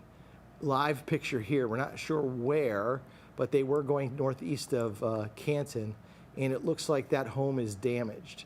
So it looks like we're looking at, see if you can see right there in the middle of the screen, it looks like part of that roof is missing. And it also looks like there are some trees leaning away from the roadway. Now they're zooming in on this. So it looks like that house has taken some damage, and it continues to rain. That whole top part of that, what probably is a bedroom or something like that, has been walls torn away. And then if they pan to the right a little bit, they would see some trees that are leaning toward the house also. So yeah, we don't know if that's sometimes, tornadoes are just sort of inconsistent. So you might say that, oh, that can't be a tornado. It didn't damage the whole house. But if a tornado was moving in one direction, glanced and caught the house, it could be. So we'll wait and see. We did have a tornado warning, though, in that area, an observed tornado warning in parts of Van Zandt County. All right, we're going to go back to radar here. Sarah's got a look here at this cell again that we were looking at right in there right on the Smith and Wood County line. So this one, again, has been moved from Lindale to Hawkins. And again, as most of these storms have gone, now the circulations are counterclockwise in these storms, but the storms themselves have been right-hand turners the whole way. And we're probably going to get this out of this little range-folded area and maybe get a cleaner look at it once we get closer to Hawkins. But please, if you're in Hawkins, go to your safe place right now. So look at that. So we got whites and greens. So this would indicate that, yeah, we are getting a very strong rotational couplet right in there north of Hawkins to where this part of the storm here is now gone white. So it's wrapped back toward the radar. So it's gone out away in red, but it's starting to wrap back in. And so it shows up as a range-folded image, meaning that the signal itself, okay. Oh, they just spotted it. Just spotted it, yep. So hopefully everybody has been able to get this a safe place there. That's between. Hey, Brett, I have from the fire department out there. Okay. Observed rotation at FM 911 South and County Road 4429. They're saying it did not touch down 5 minutes ago, but they observed the rotation and lowering was trying to come down. Can you zoom in on that a little bit? Let's get a little tighter look at that. That's north of Hawkins near Little Hope. So, yeah, so what we were seeing on the radar, you said County Road 3540, is that what they were saying? Or 20? County Road 4429 24. and FM 911 South. And that okay. was about 5 minutes ago they saw that. Okay, so that could have been a scan before, so because it jumped up to the north a little bit. So Latch, please be in your safe place. FM, let's see, what is that? FM 1002 South, say you need to be in your safe place. 3540, that looks like that rotation sitting right over top of you. Please be in your safe place right now. So again, observed tornado, even though they say it did not come in contact with the ground, but observed at least funnel in that area by law enforcement. So Rosewood, Roansboro, Kelsey, FM 49, Texas 154, you all need to be in your safe place right now. And Sarah continues to kind of pan this up to the north, FM 1002, 852.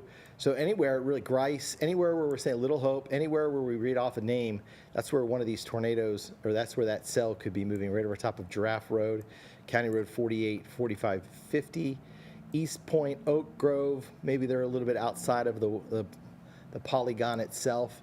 Looks like that polygon goes up to about Little Hope and then just gets blended in with, actually it does reach into that red.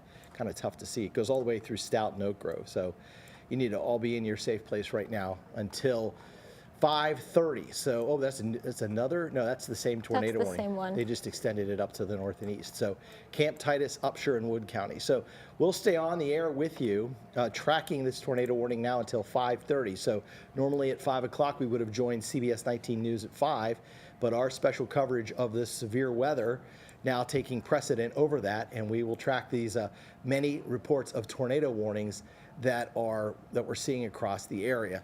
Brumley and Pittsburgh, those are the next cities up for this storm. I'm wondering if we can do any kind of a look at the debris on that storm.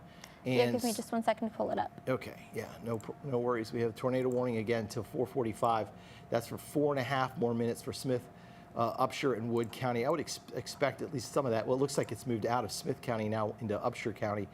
Winnsboro, you are outside of that tornado warning. Look at right in here, maybe right in there. It was near Grice. So you may have some debris being lofted in the air right around the Grice area. Remember that circulation was just south of Grice, so we could be seeing some of that there. Let's correlate that with the wind tracker and see if we can kind of. So yeah, there may be something here lofting debris. But let's see if there's debris maybe south of Grice, closer to the circulation itself. A lot of lightning in there. So a little bit right in here north of Hawkins. So we could have some tornado damage being lofted. It doesn't look like tree limbs, leaves, things of that nature. The leaves have leafed out now, so it's not hard to get branches to get pulled up into a circulation. But please, if you're in Grice, get to your safe place right now.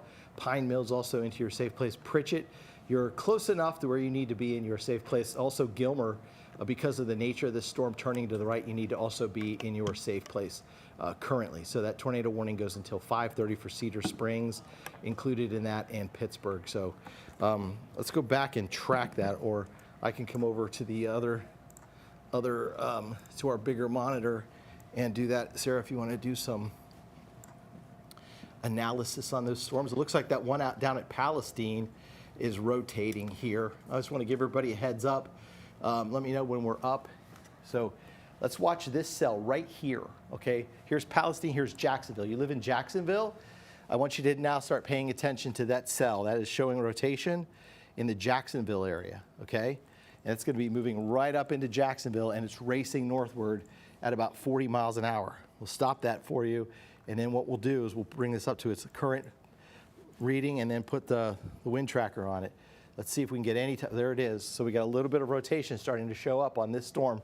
This may be our next tornado warning coming out of Anderson County into Cherokee County.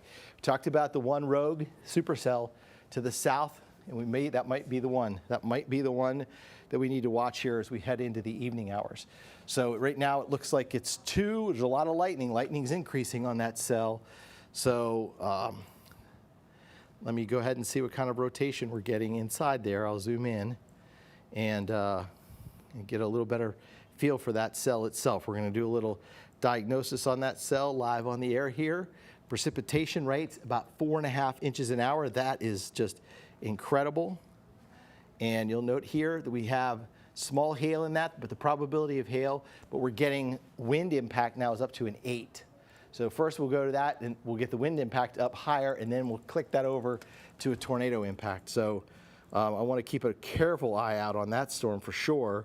Again, that's going to be moving right through the city of Palestine up to Jacksonville. Okay, so that's going to be imminent in Jacksonville. The lightning strikes in there have been about 116, and that's just within the last few minutes, within the last 15 minutes. So Jacksonville, you're about to get hit with a pretty heavy thunderstorm that's going to be moving north and eastward, and it needs to be watched. We're getting winds that are flowing into the storm here, okay? And then we're getting winds that are flowing out of the storm here, so there's some circulation trying to form on that cell. Hail sizes inside that storm, I don't expect there to be a whole lot of hail yet with that storm. In fact, it's just starting to come up right here, right south of Palestine. I don't know if you can see that little gray dot. Okay, so that could be the hail core starting to come up just a little bit. So that's going to be worthy of a watch, of keeping an eye out on that cell right there. All right, let me come back here to the north. We continue to see these other cells, and I need to go back to the wind tracker so that we can get the tornado warning back on there. Wow, right there, southwest of Gilmer. Man, that looks stronger and stronger every time we get to it, and they've confirmed that as a spotted tornado northwest of Highway 80, west of Gilmer. And so Gilmer, you need to be in your safe place right now. Mineola, I can give you the all clear. The cell has gone past Mineola, so you're good for right now. Canton, you're good. Tyler, it looks like this is going to cross north of Tyler, so Tyler's okay. Longview, you're outside of any of the polygons. We'll wait and see if something doesn't form. Not clear for the night yet. I don't know that Tyler's clear for the night yet, but out of this round, that cell is going to move north of Tyler. So as we put that back into motion, you'll see that circulation is tightened up even more. Let me zoom in a little bit tighter on that. We're talking about near Big Sandy. So Big Sandy, please be in your safe place right now. So that's going just north of Big Sandy.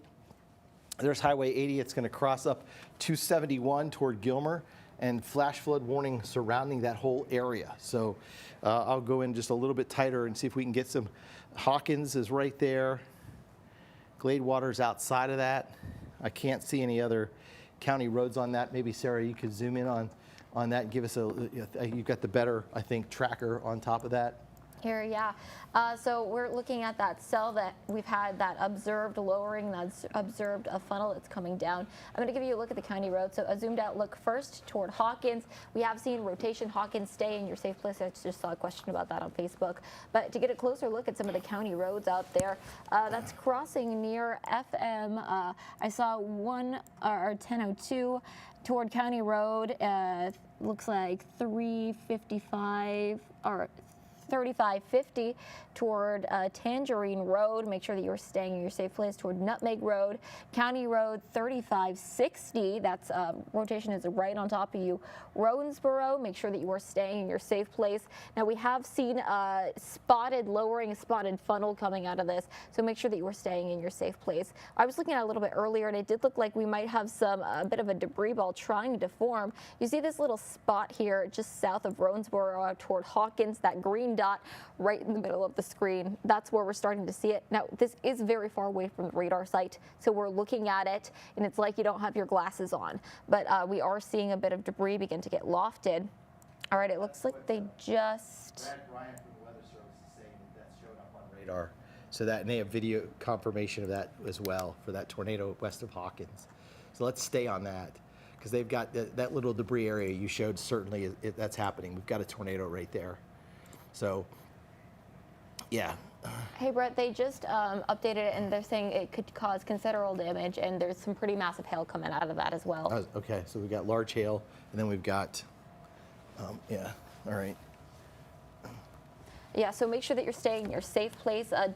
Flying debris is the biggest issue when it comes to storms like these, as well as, of course, the tornado, but they can pick up tree branches, it can pick up trees, and it can throw it into structures. Make sure that you are staying safe and staying weather aware.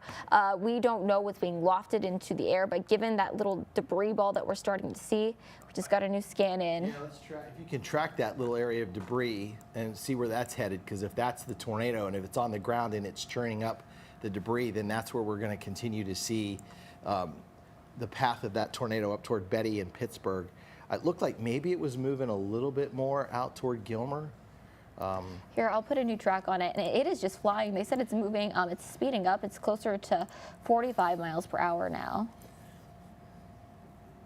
So that's going to be just on the edge of it where the debris is showing up. So that's what, Betty at 5:05, so that's about 17 minutes.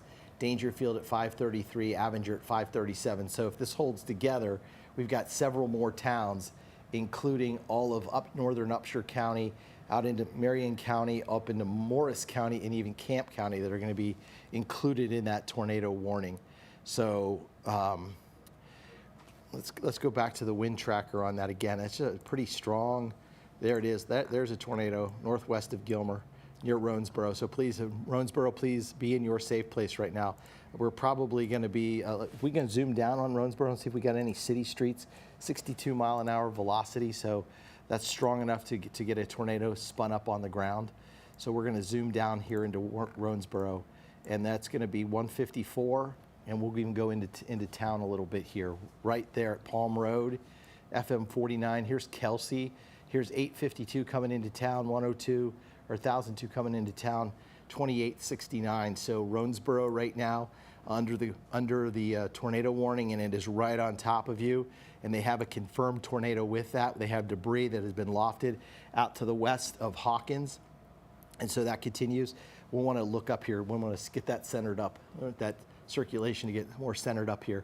So we're seeing whites on blues. So we're getting really range folding from both angles. So there's such tight rotation that instead of it going out away in the red, it's actually coming back, and from it going toward the radar, which would be, I think, Shreveport, it's actually going back. So Tangerine Road, we have a tornado likely right there headed toward Latch or up toward Kelsey. Please be in your safe place right now.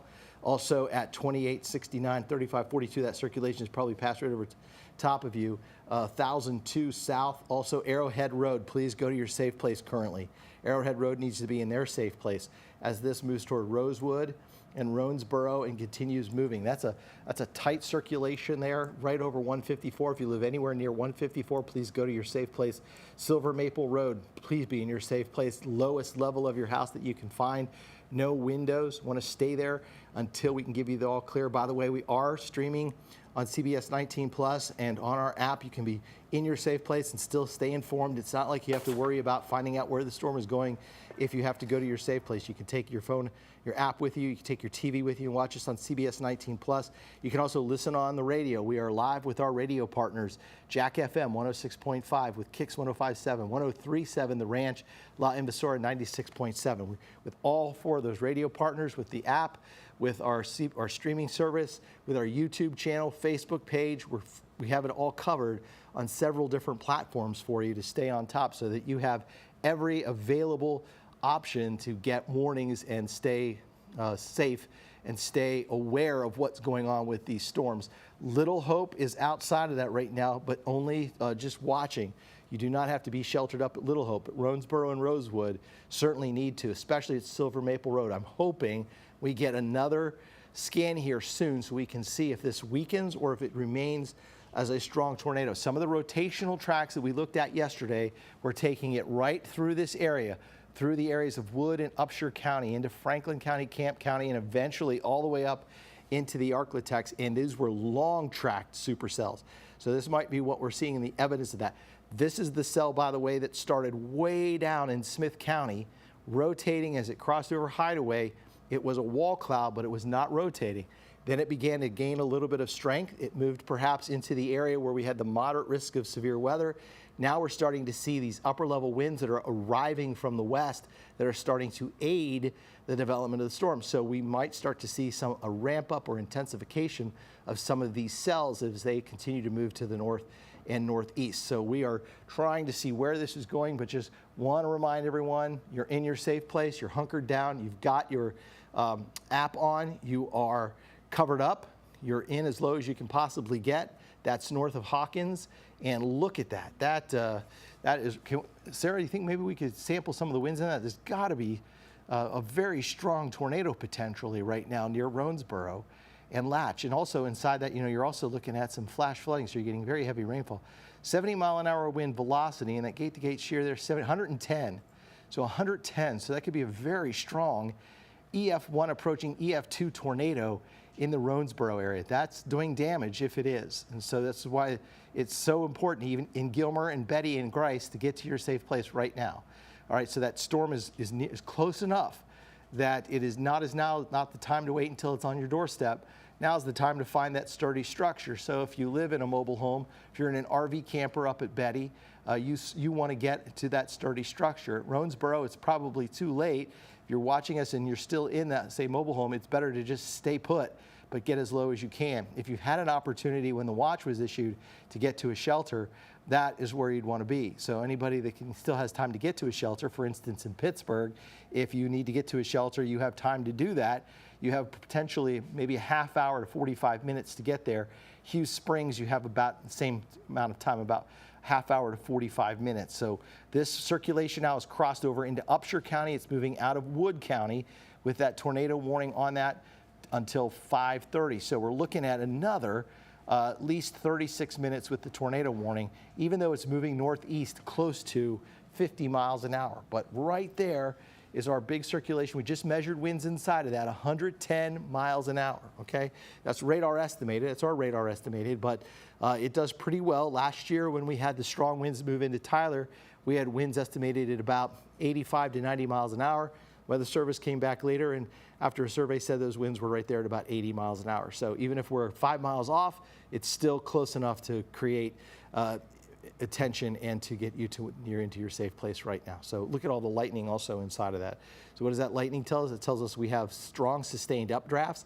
This storm's not going anywhere. It's going to remain as strong as it is. We'll check out the hail core also here. 2,000 lightning strikes between Quitman, Mineola, and Gilmer, and this is in the last 15 minutes. So tornado warning, Camp, Titus, Upshur, Wood County until 5:30. We'll put another track on it in just a little bit, but right now it's where that circulation is where the danger is imminent.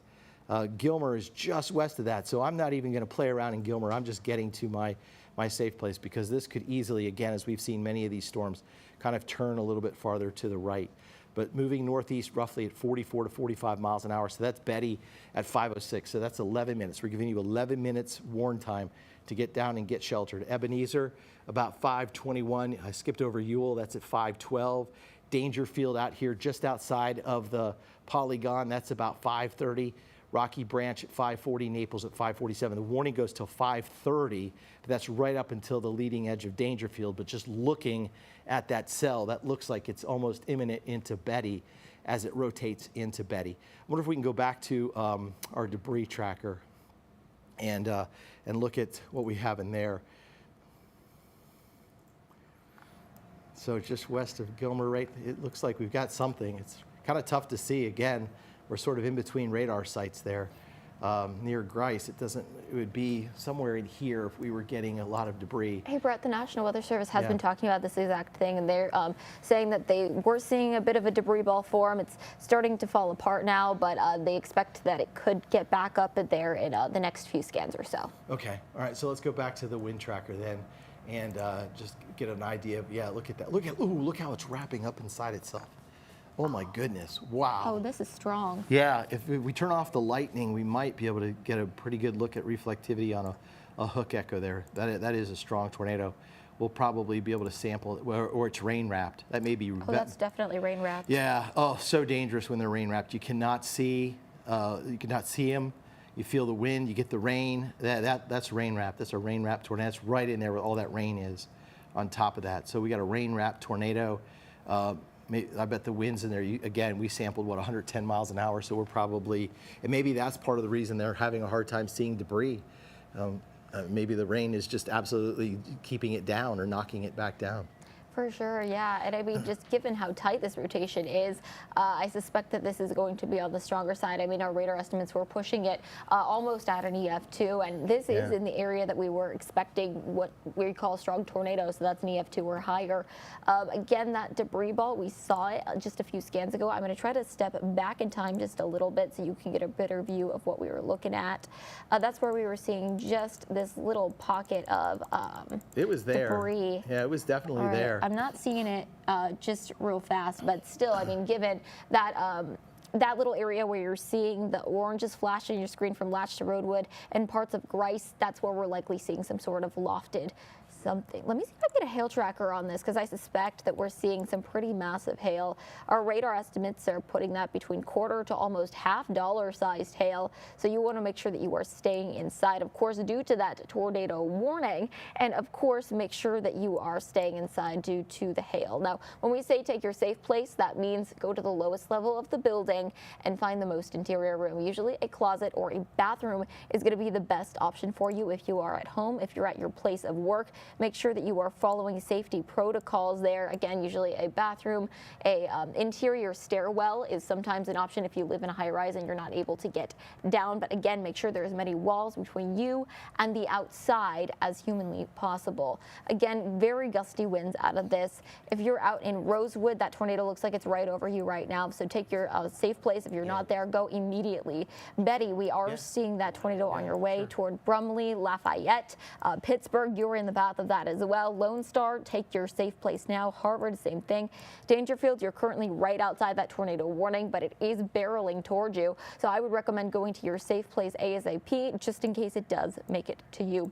Or City, you're right on the edge of that tornado warning, but we have been seeing these just veer off to the right. So make sure that you are ready to go to your safe place. Now what we're tracking here is where the red and the green meet. Red and green is essentially the direction that it is spinning. So red is going away from the radar site, which is in Shreveport, Louisiana. Green is going toward. So you're seeing that counterclockwise rotation. And this is just a textbook for what you see, a very strong rotation, the potential for a strong tornado out of this. A tornado warning is active right now, and it will stay so for the next 30 or so minutes. There's a high likelihood that we see this continue to move up to the northeast and potentially get extended toward Lone Star or even toward areas near Linden. Again, there is not a tornado warning there at the moment, but there could be if this continues its track. Let me give you a timeline real fast, because this is just flying. We've been seeing it move at around 45 miles per hour, so it is going fast. If you take a look at the top left-hand corner of your screen, you can find your city on there. Betty, that should be on you right now toward Lafayette. That's closer to 515. Cedar Springs, 522. Dangerfield, closer to 530. Linden, if it does continue to hold and make it all the way there, which there's a high probability that it might, it could make it there closer to 540. 5:40 for 5:50 between that and 6 p.m. So make sure that you are staying weather aware and that you have 2 ways to receive weather information. What I would recommend doing is making sure that you have some way to receive weather information on your phone. We have our CBS19 app where we are going to be continuous. We're also live on Facebook and on YouTube. We're trying to monitor the Facebook comments as much as possible to give you guys the latest for your area. But make sure that you have a way to take weather information into your safe place. If you have a radio, that also works as well. We are simulcasting with our radio partners. That is 1065 Jack FM, Kicks 1057, 141 and 1037 The Rant, as well as La Invasora 967. Also, if you have a NOAA weather radio, that's a good option as well to give you the latest on your area. If you are in your safe place, hopefully there are no windows. You want to make sure that there's not the possibility of glass shattering and coming into your area. So you won't be able to see the outside. A lot of times if you're inside, you won't be able to hear the tornado sirens. The tornado sirens are specifically for people who are outdoors and need to take cover if they're outside. So make sure that you have another way to receive that weather information, and that's way it's portable. I'm going to throw things back over to our Chief Meteorologist, Brett Anthony. Yeah, very concerning radar image here as I look at the wind tracker here. I mean, we absolutely have a large tornado just west of Gilmer and it's probably rain wrapped. We can see that it's absolutely wrapped around itself in here, and then it's wrapped with the winds going toward the radar in toward Shreveport. So you've got strong winds going toward and away from it. So it's almost taken on the form of a donut hole, and look at that, it's right there, right on top of Gilmer. Please, if you're in Gilmer, please get to your safe place right now. I mean, this has become a dangerous, dangerous storm. The Weather Service is saying considerable damage, and with hail also on top of that. So there's also hail and considerable damage. I don't want to take this image down for anyone who lives in Gilmer or Betty, but we do have Caden Mosier with Grand Saline on the phone with us. And Caden, you had some damage out in the Grand Saline area earlier today? Yes, sir, that is correct. We have several fire crews and police department crews out monitoring and observing the area, assessing the damage. Our emergency operations center here at the city of Grand Saline was activated this afternoon. And what I can tell you right now, as of now, there have been no injuries reported, so that's a good sign. As far as damage to residences, we have a count of about 6 residences, and the damage is spanning from major damage, complete loss, to minor damage of a back porch blowing over. Again, there's no injuries reported on that. We're working several tree downs across roadways. Those are major farm to market roads, state highways, and county roads. And we're also working several power line down across roadways as well across the district. Okay, I'm gonna ask Caden one more question, but I want that radar image back up on screen. If we have to take it full from Max 1, let's do that, because I just don't want anybody to lose sight of this thing in Gilmer or Betty, because this is a large and potentially considerably dangerous storm right now. So let's zoom in on that part of the storm, Sarah, right in there. Yeah. Hey, Brett, that's Max 2. Oh, that's Max. They have it on Max 2. Okay. Thank you very much. So, Caden, was anything spotted? Did anybody observe a tornado in the area of Grand Saline? Correct. We had one of our officers in the area of FM 1255 at State Highway 110. For reference, that's about between Grand Saline and the city of Van and the Grand Saline Fire District. We had an officer right there in the area around 3:23 this afternoon, and there was spotted rotation moving across the ground in that area, and the National Weather Service has confirmed that rotation as well. Okay, but no injury, so everyone got to their safe place in time. What's your next step then? Are these people going to shelter tonight, or what's next? We're still assessing the situation, making contact with those families. The American Red Cross has been notified of some of these. Some of them are going to other family members, and again, we're still assessing the situation, as this is a very active and ongoing cleanup process. All right, Caden Mosier with the Grand Saline Police Department Public Information Officer, thank you for joining us this evening. We continue to monitor this violent tornado that is near Gilmer. near Betty right now. A very strong tornado. National Weather Service has termed this as a dangerous storm. Considerable damage as it moves northwest across Highway 271 here soon. We've had debris tracked with it. It's been observed, even though we're not seeing any kind of dashed lines inside of that. But there has been an observed tornado with that storm. These are going to be winds wrapping around the inside of the storm. It's rain wrapped though, so I'd love to show you the reflectivity, but it is just absolutely buried in a ton of rainfall right now. So much so that it's even difficult to see the debris that's being lofted into the air. And we know that there is debris from the storm. We saw it earlier, but the rain is just obscuring everything at such a rate. I don't even want to come off of this image, Sarah, just because I want people to know what they're seeing here. And we'll get another scan here. I know it may be a little boring for folks to watch, but this is a serious storm. Well, I've not seen one this strong in a while. Can you maybe just kind of look at the winds inside of that? We're up to some yellows there. Yeah, we can pull that up. We're getting reports in from trained spotters that there has been a wall cloud that's been observed in Betty right now, or in the past few minutes. So make sure that you are staying in your safe place. And I mean, given what we're seeing on radar, that's very likely. In fact, we probably have something already on the ground. I have to turn off a few layers so we can get a good sample of that here, but this is in Betty at the moment. Winds around 70 miles per hour, gate-to-gate shear closer to 41. This is near Kelsey and Gilmer. Velocity, we're seeing that closer to 90 miles per hour. Gate-to-gate shear closer to 70. Yeah, so I mean, if we're looking at an inbound wind at about 87 or away at 87, inbound at 87, outbound at 67, we could be looking at some very violent winds being generated within that storm. So that is, that's west of Stamps, that's west of Ore City and New Mountain, but this is moving more northeasterly. Hopefully it stays out of the city of Gilmer. I don't want it to go into Betty either, but we're at the mercy of where it wants to go at this point. That's going to be Lake of the Pines up there toward Ore City, and then that's going to go up into maybe western parts of Marion County. Sarah's putting a track on it here, about 45 miles an hour, and so that's going to take it up into what areas there? Ewell, Lafayette, Dangerfield, Marietta, Bryan's Mill, and Douglasville. So that's within the next hour. This goes until 5:30. It may get extended unless for some reason it were to fall apart. But just judging by the environment there, judging by some of the forecast, what we call helicity tracks or rotational tracks, this thing would make it all the way into southwest Arkansas before it would weaken. That new scan came in, and it is, wow. Wow. Make sure that you are staying in your safe place. Betty, Ewell, Brumley, Cedar Springs, you need to be in your safe place. That it's on its way to you. New Mountain, it is barreling through your area. Lone Star, make sure you are staying in the lowest level of the building.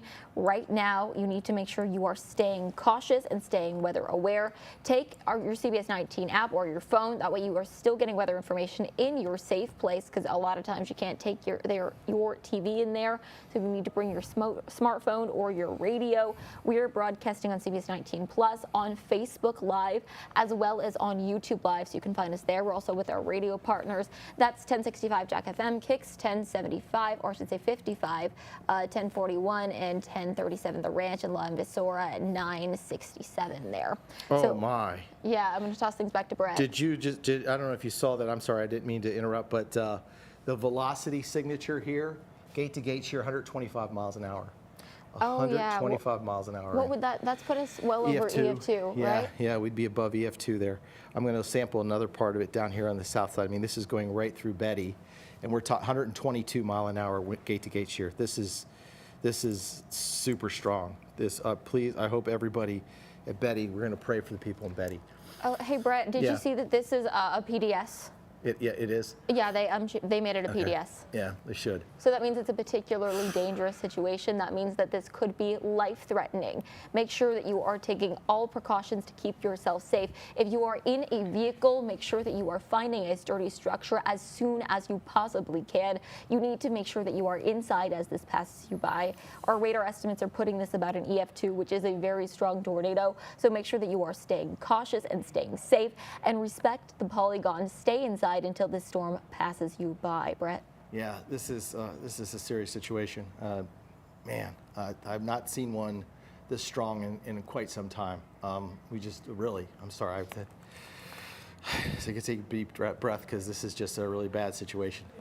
North of Gilmer, moving through Betty, it's going to head up to 259, and I'll widen it out just a little bit just for perspective, but that is large. I can't, if we're looking at the from the top of the rotation to the bottom of the rotation, Sarah, that may, I'm not sure. Hey, Brett, I have it up. It's putting it at about 8 miles or 8 miles wide from the top of the rotation down to south of Betty right now. All right, so we know the tornado's not 8 miles wide, but wow, that's impressive. It may be satellite. This may be a satellite spin up around the main. These might be satellite tornadoes. There may end up being like 2 around the main circulation that's right over Betty right now. Just because I'm just looking at how strong that is. I mean, it's easy to spin up one here and one here, one that could actually be going clockwise, which is very rare. Only 2% of all tornadoes spin clockwise. Counterclockwise, 98% of all tornadoes. So, yeah, we're just hoping everybody got sheltered. Hey, Brett, we're getting reports. The National Weather Service and NOAA is in the National Weather Service chat. They're saying that they don't have a direct ground visual, but they're seeing absolutely extreme inflow winds as well as blinding rain. So when we say rain wrapped, that means you cannot see this tornado. That means you're not going to see it coming. You need to make sure you are staying in your safe place. The wind is wrapping the rain around so you can't get a visual on it. Please make sure that you are staying in your safe place. I'm seeing reports, or I should say on our radar, we're seeing some debris that's been lofted. We don't have a good view of that debris ball, but really this could just be from all of the gusty winds that's not giving us a good visual of that. It looks like we just got another. Oh, what does that look like? Does that look like a debris ball south of Pittsburgh? Yeah. West of Lafayette? That sure does. That sure does. That would correlate with 122 to 125 mile an hour winds out of that, and rain wrapped on top of that. So, yeah, this is a violent tornado. This is what we feared today, and that's happening. So this is where this is heading toward between Dangerfield and Ore City. It's crossing right over 271 right now, just south of Pittsburgh. I mean, you are seeing it's just rain. You can't see anything, even though I think we did have observed wall cloud. There are times in rain-wrapped tornadoes where the rain will subside or the wind will blow the rain back enough that where the tornado just kind of pops out briefly, and then the rain wraps back around it again. Just rain-wrapped tornadoes are so dangerous, just so because you can't see anything. You're at the beck and calls, like Sarah said. I mean, the rain's just reducing the visibility of anybody looking outside. You can't get a handle on where it is, and that's why you just need to stay sheltered. So everybody in Betty, we hope you're in the shelter. Look at the bright red out here. So I think this is probably the inflow or the winds that are wrapping around that Sarah was talking about, those very strong winds and then all that rain out there. I'm going to go back to just the reflectivity mode here just for a second, and I might turn off that's all the lightning was in the cell, and then of course all of that rotation showing up here. So Betty's right in here, north of Gilmer. There's Ore City, so 271. Betty, circulation's right over Betty between Pittsburgh and Gilmer, right in this location, and that's going to be in northern Upshur County. Just to the south of Camp County, and that's well north of Gladewater, but that circulation as it heads over toward 259, Dangerfield, and Ore City at this time. So let's see if I can get a maximum.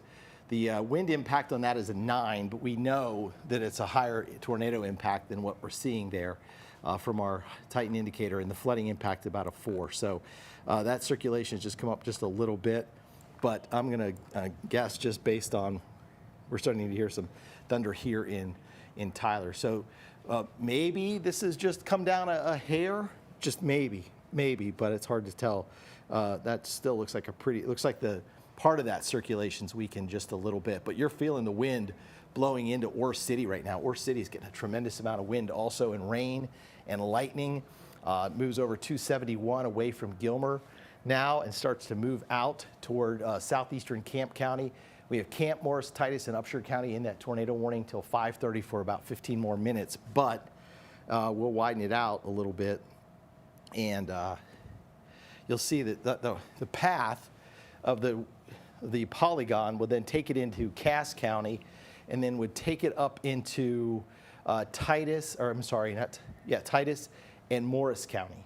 So here's Mount Pleasant. Mount Pleasant's far enough north. You're not in the tornado warning right now, so Mount Pleasant, you're okay to stay unsheltered at this time. But that storm's about ready to get out of Betty and then move up to the northeast. Okay, just as we look at this, just to think about what we've had so far, we had Caden Mosier, the public information officer from Grand Saline, tell us about some damage in the Grand Saline area. We've had confirmed damage in north and east of Canton. Those are separate storms. This is the cell itself that was moving out of Smith County that was reported to have a wall cloud but no rotation, and then some larger hail as it moved around Hideaway and Lindale, and then it prompted all the students to shelter in place in the Lindale area. This is still that same cell, and that same cell has just strengthened as it's moved farther to the east, and it's been strengthening every little bit, and it may have peaked back at Betty, but we'll wait and see if it doesn't ramp back up, as now it's north and east of Gilmer. So it's moved north and east of Gilmer. It's starting to move out of the Betty area. Hopefully everyone is okay there. Hopefully everyone got in, down, sheltered, and it was able to cover up. Next up, you're going to feel the winds at Ore City, though that looks like that main circulation, unless this decides to turn to the east a little bit. And that's kind of a fear here, Sarah, is that these things are right-hand turners, that this can stay north of Ore City, but it looks like there is some circulation trying to pass over Ore City at this time. Still some pretty good winds on the northern edge of that. That tornado warning goes until 5:30. I'd have to turn back off the warning layer again to get a good look at what we're looking at there, 271.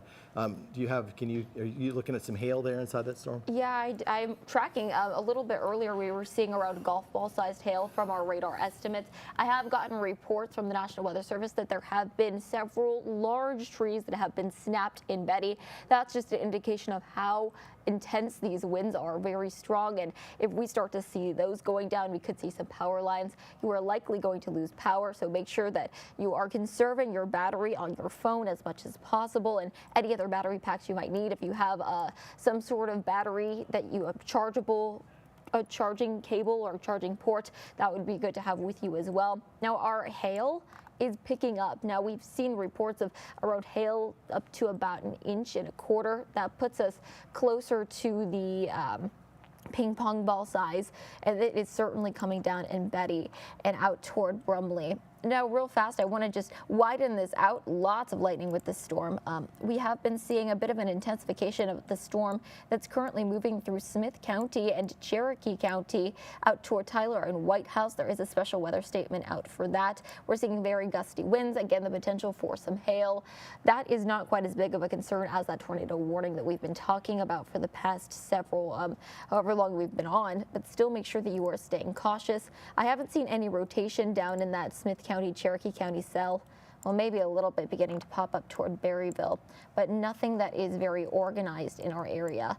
Instead, that rotation is just not going anywhere. Right now, it's just north of Betty, out toward Ewell. I apologize if I'm saying that incorrectly. Ebenezer, you need to stay in your safe place. Lafayette, if you are not on your shelter, take shelter now. This is heading up to the northeast. FM 557, make sure you're in your safe place. County Road 4425, County Road 2254, make sure you're staying in your safe place. This is continuing to just fly up to the north, and we're not seeing that rotation go anywhere. This has been tagged as a particularly dangerous situation. That means you need to make sure you are taking precautions. We have seen a risk of life-threatening tornadoes with that particularly dangerous situation. So please make sure that you are taking precautions and keeping yourself safe as this moves through. Let me give you another look at our track so you can be prepared in case we do see another tornado warning get issued. And given how this is not weakening, I wouldn't be surprised if we see another downstream warning get issued. So if it continues to take the track that we have been seeing it on, it should get to Lone Star a little bit after 5:30, toward Hughes Springs closer to 5:40, Cornett around 5:50, Linden closer to 6 p.m., Douglasville around 6:10, and then Bessiata, that's going to be closer to 6:15. Make sure that you're staying in your safe place until then. I'm going to take another look at our debris tracker to see if there's anything that's being lofted that we can get a good view of. It would be, again, near Betty, Lafayette area. We are seeing just some streaks of that bright yellow and bright orange on our radar. So nothing that is very defined that we can see from our radar view. But given what we've been seeing in the reports that we've gotten from NOAA, downed trees that are very large, we're likely seeing something get lofted, especially this time of year when we have lots of new growth on the trees and some very vulnerable tree limbs out there. So make sure that you are staying in your safe place.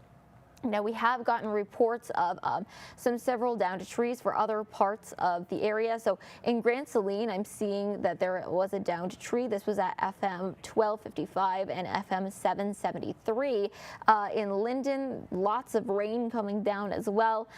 We have seen also in Lindale, there was a tree that fell on a home that was near County Road 41 at 48. Some people were trapped in there. We have a CBS19 crew on the way to go ahead and check that. Now I'm going to zoom back into where that rotation is. Now it's not quite as organized as the previous scan, but that doesn't mean that it's losing steam. We've seen these begin to start to loosen up, but then they use that and tighten back up very, very quickly. So make sure that you are still staying in your safe place. Right now, that is crossing through Lafayette. It's right on top of you in Lafayette. Sweet Pea Road, you need to be in your safe place right now. Take cover if you have not done so. This is moving up to the east and to the northeast. County Road 4433 and County Road 4515. Ebenezer, you need to stay in your safe place. Pittsburgh, you're on the northwestern side of this.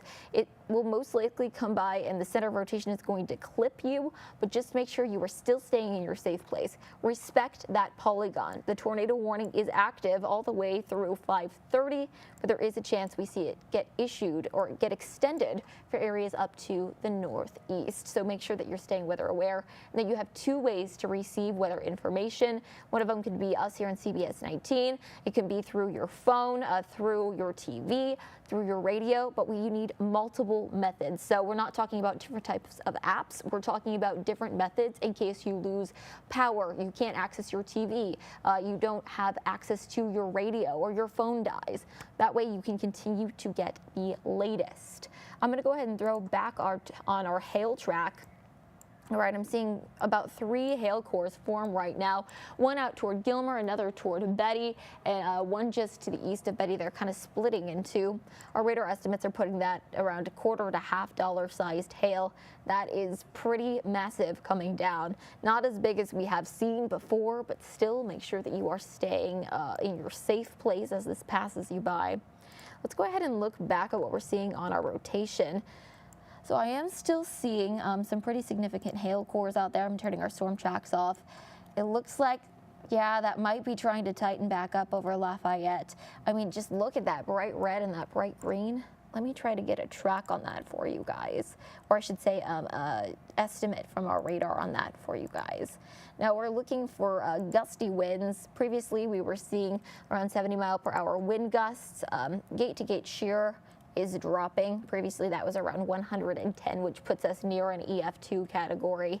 Right now, not quite as gusty winds, but it could just be with relation to the radar site with what we are seeing. Still, I'm tracking that rotation. Given what we're seeing, I suspect we're seeing massive hail out of that as well. I haven't gotten reports from the National Weather Service on that, but given this radar indication, it's hard to miss. Brett? All right, yes, so we got some video in here. This is going to be from Hubbard Street, and this is flash flooding at Hubbard Street in where? In Lindale. So this is in Lindale on Hubbard Street. Remember, that cell crossed right over that part of Smith County in the city of Lindale. Look at the water. Look at the flash flooding. Cars halfway up with water to the hood. It looks like maybe somebody looks like somebody trying to do what we recommend not to do, is try to drive through that high water.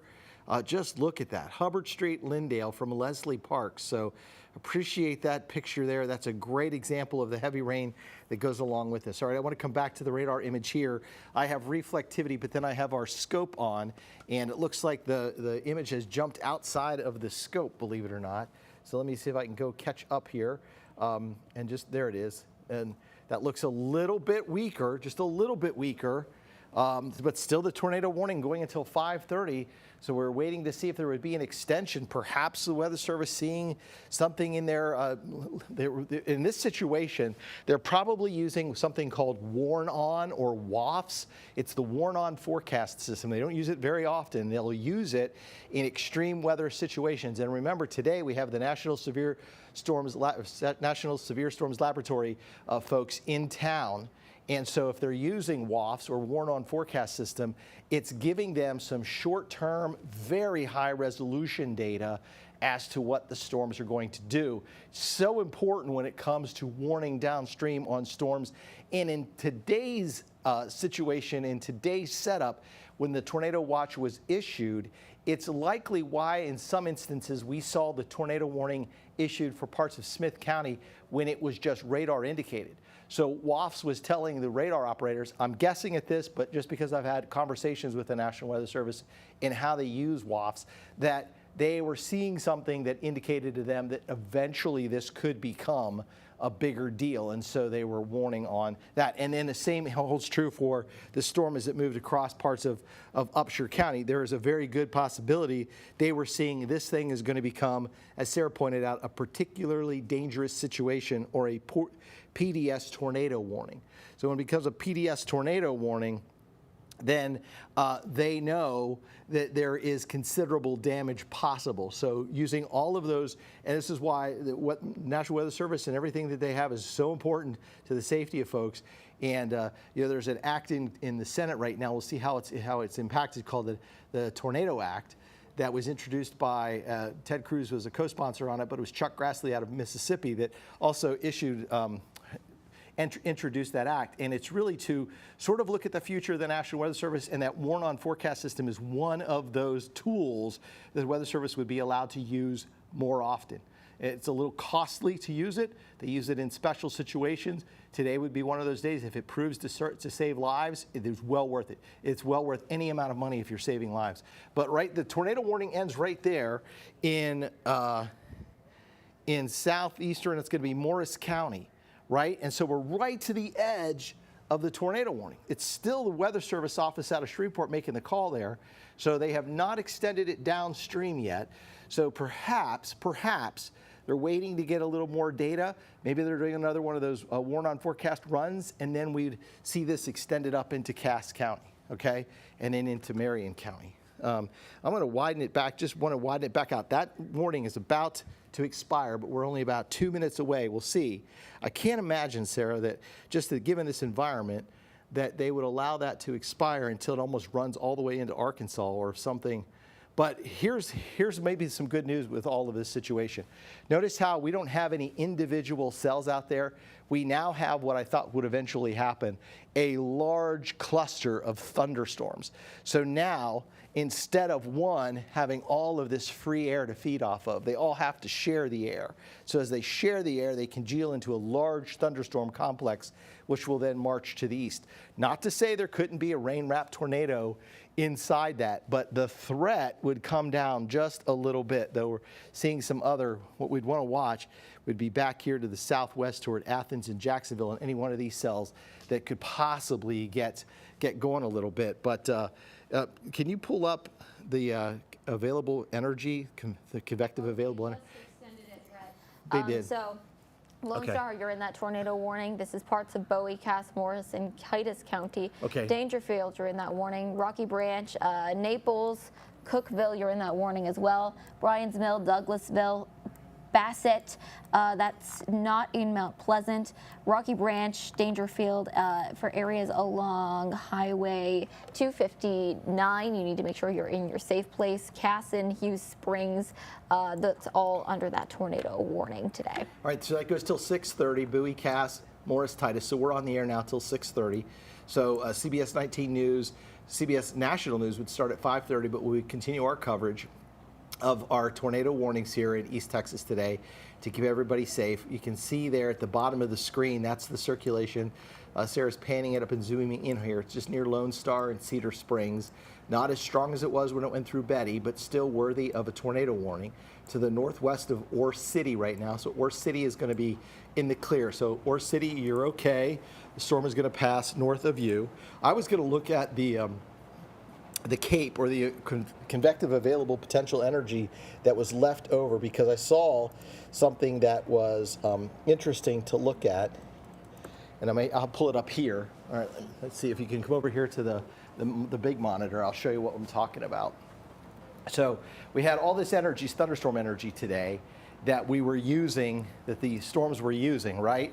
So we've essentially now wiped it out in Canton, Mount Pleasant, and almost up to Gilmer, and almost up to Tyler and Athens. So when this goes away, your threat of severe weather is over for the night until tomorrow. So we still have plenty of energy down at Crockett, Jacksonville, Nacogdoches Center, Longview, Gilmer, and Jefferson. And that thunderstorm that Sarah just said was extended, that tornado warning, extended out of Upshur County into Morris County, Bowie County, then up into Marion County, is still feeding in this very high energetic part of the atmosphere, right up in here. I'll circle it for you, just to give you an eye. So still right up in here. So we got, oops, that did not go the way I wanted it to. Right up in here. So you got all that energy still for that storm to feed into. I like to think of it as a balloon. Once that thunderstorm pops that energy, pops the balloon, all the air, all the energy is let out of it, and then it moves on. Sometimes it can rebuild if it was earlier in the afternoon, but since we're headed toward evening, there should not be much of ability for Tyler and Jacksonville to rebuild that energy immediately, so we'll get a few hours of a break. Starting to rain here in Tyler. It's coming down at a pretty good clip right now. Shreveport, some thunderstorms over there have lessened the amount of energy on the Louisiana side of this storm. All right, so here's a live picture looking outside. This is from our camera that is on top of the Chase Bank building, and you can see the big fat raindrops, the spray on the roadways. I'm just wondering if we're getting any kind of small hail within the thunderstorm right now, at least over parts of Smith County. But it is certainly raining heavily here finally in Smith County. We waited about all week for the heavier rain to show up, and it is showing up. By the way, this is round one. We'll have another round tomorrow morning, but this is all going to start moving west to east across the area with that heavy rainfall and the lightning that goes along with it. So you'll see it here just kind of now starting to move up to the north and east. So the thunderstorms down here, and they've kind of congealed with the other thunderstorms, so I'm a little less worried about anything over Smith County becoming tornadic. Remember, the energy is starting to get sucked out. This thunderstorm's popping that energy bubble, and as it moves over top of the area that's already seen some severe weather, we should not have any kind of regeneration. Anything back to the northwest is okay. We'll wait and see if anything can get going over parts of deep East Texas here tonight, but this area was almost supposed to stay away from rainfall for the most part today. So that's where it stands. Sarah, you breaking down that storm over there? Hey, yeah, Brett, I am. I was looking at our tower camera just a little bit earlier. We were seeing those raindrops go horizontally, so the wind is picking up. I was checking our Facebook comments that you guys are leaving on there. Thank you so much for telling us what's happening in your area. We have seen the winds begin to pick up out of nowhere. Things are getting gusty out in Longview. Certainly they're getting gusty in Tyler and in White House. Not quite as electric out there, but we are still seeing potential hail from our Titan indicators. Now I'm watching, these do appear to be trying to split these little cells between Tyler and White House. We're likely getting some gusty winds out of that. I'm going to check to see if there's any rotation. We're going to go ahead and do it for you live on air, what we usually do before we end up forecasting. And now we are not getting a good look at that. I have heard reports from the National Weather Service where they've had just a little bit of rotation come in and out. Nothing that is of concern at this exact moment for that cell in Smith County, the White House area.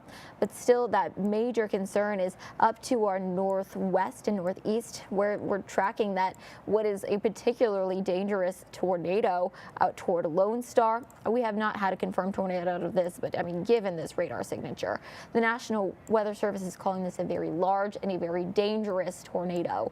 So make sure that you are staying in your safe place. Right now, we're seeing that circulation right near Lone Star. Some heavy rainfall is coming out of that as well. Now I'm going to go ahead and take a look at our hail trackers. Now we are seeing hail cores form that's closer to the size of nickel and quarter size hail. Under that tornado warning though, we could see hail up to approximately 1.25 inches, if not a little bit larger. I am getting reports from some of our ham radio operators that there was a carport that was lifted and damaged on the east end of Barber Street in Betty. So lots of reports of damage. We've gotten a lot of reports of damage in Betty specifically, but still, that's just a taste of what we could see this tornado or potential tornado do.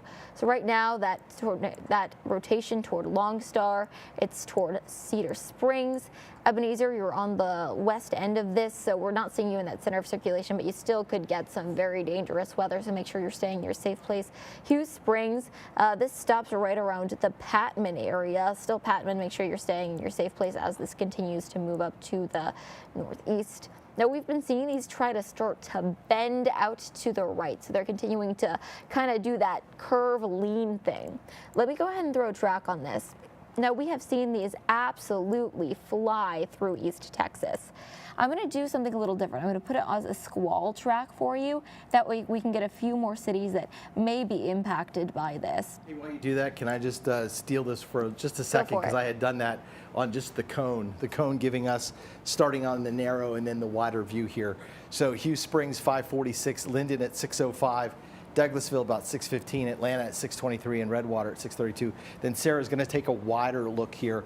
Right now, our Titan indicator, I just noticed that it went over to a tornadic signature finally, showing that it had some more circulation than what it was perhaps showing. I'll shift that out just a little bit. Again, so I'm taking a narrow view and it's just kind of shooting it out there, but it's going to give you the very similar sort of scenario in terms of the cities of where it's going. So we're still looking at Hughes Springs, Douglasville, Atlanta, and Redwater. So this will move out of the CBS19 viewing area here by about 6:30. And if that were to happen, then we will join CBS19 News at 6:30 with regular news. Until then, we're on the air to cover this tornado warning for Bowie, Cass, Morris, and Titus County. Control room, let me know if we have any other pictures, videos, or anything that we're getting in from everyone. We've had some great pictures in Lindale of flash flooding there. We had a fantastic interview with Caden Mosier of the Grand Saline Police Department information officer there, telling us about some damage. They had a report and a sighting of a tornado in the Grand Saline area, and everyone is safe, no injuries there. All right, so we have some pictures here coming to us from Lindale at the Walmart. So that is whenever the tornado warning was in effect over Smith County. That's just north of Interstate 20. These are some flood pictures. Here's another look at the cloud feature. That's the wall cloud. Look at that. Oh my. That looks like we were trying to get a little spin up going there, right in that perfect area. I may take these photos and have to dissect these a little bit later. There were some great shots of where perfect place where a tornado would form, and it looked like we had a funnel that was forming there. That may be the flanking line, or there it is. Look at that. Wow. You can see the wall cloud right to the right of it on the screen, and then the tornado will form behind the wall cloud sometimes in the lowering there. There's another lowering that may have also eventually turned into some rotation. These are just great photos from Jana Shaw.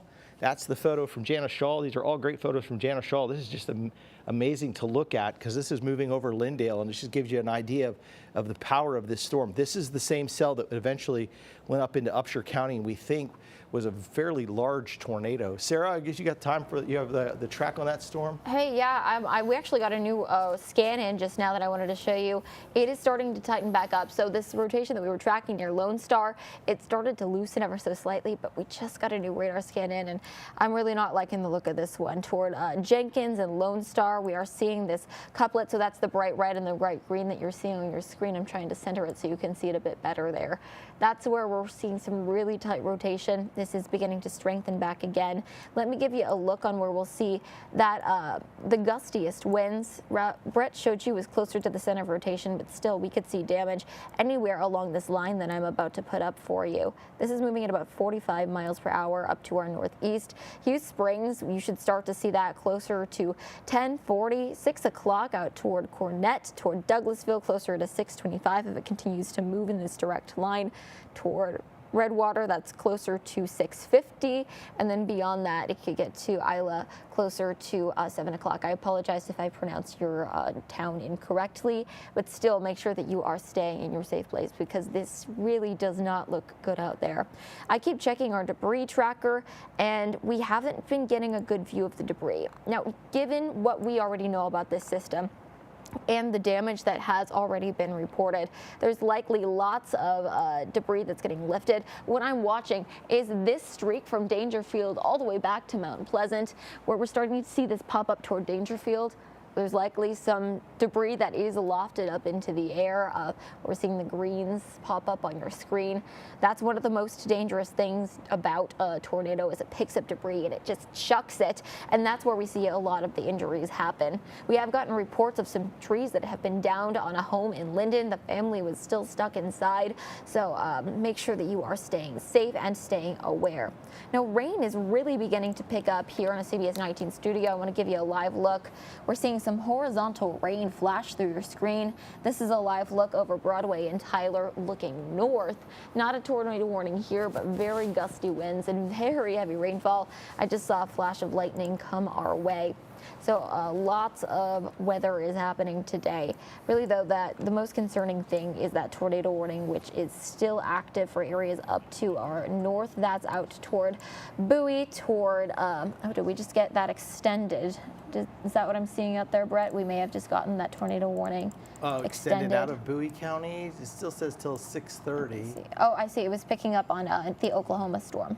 Yeah. Alrighty, well, we are seeing lots of lightning out of this. So I'm going to take a look at the lightning in the system from Gilmer down to about Linden and into parts of Naples.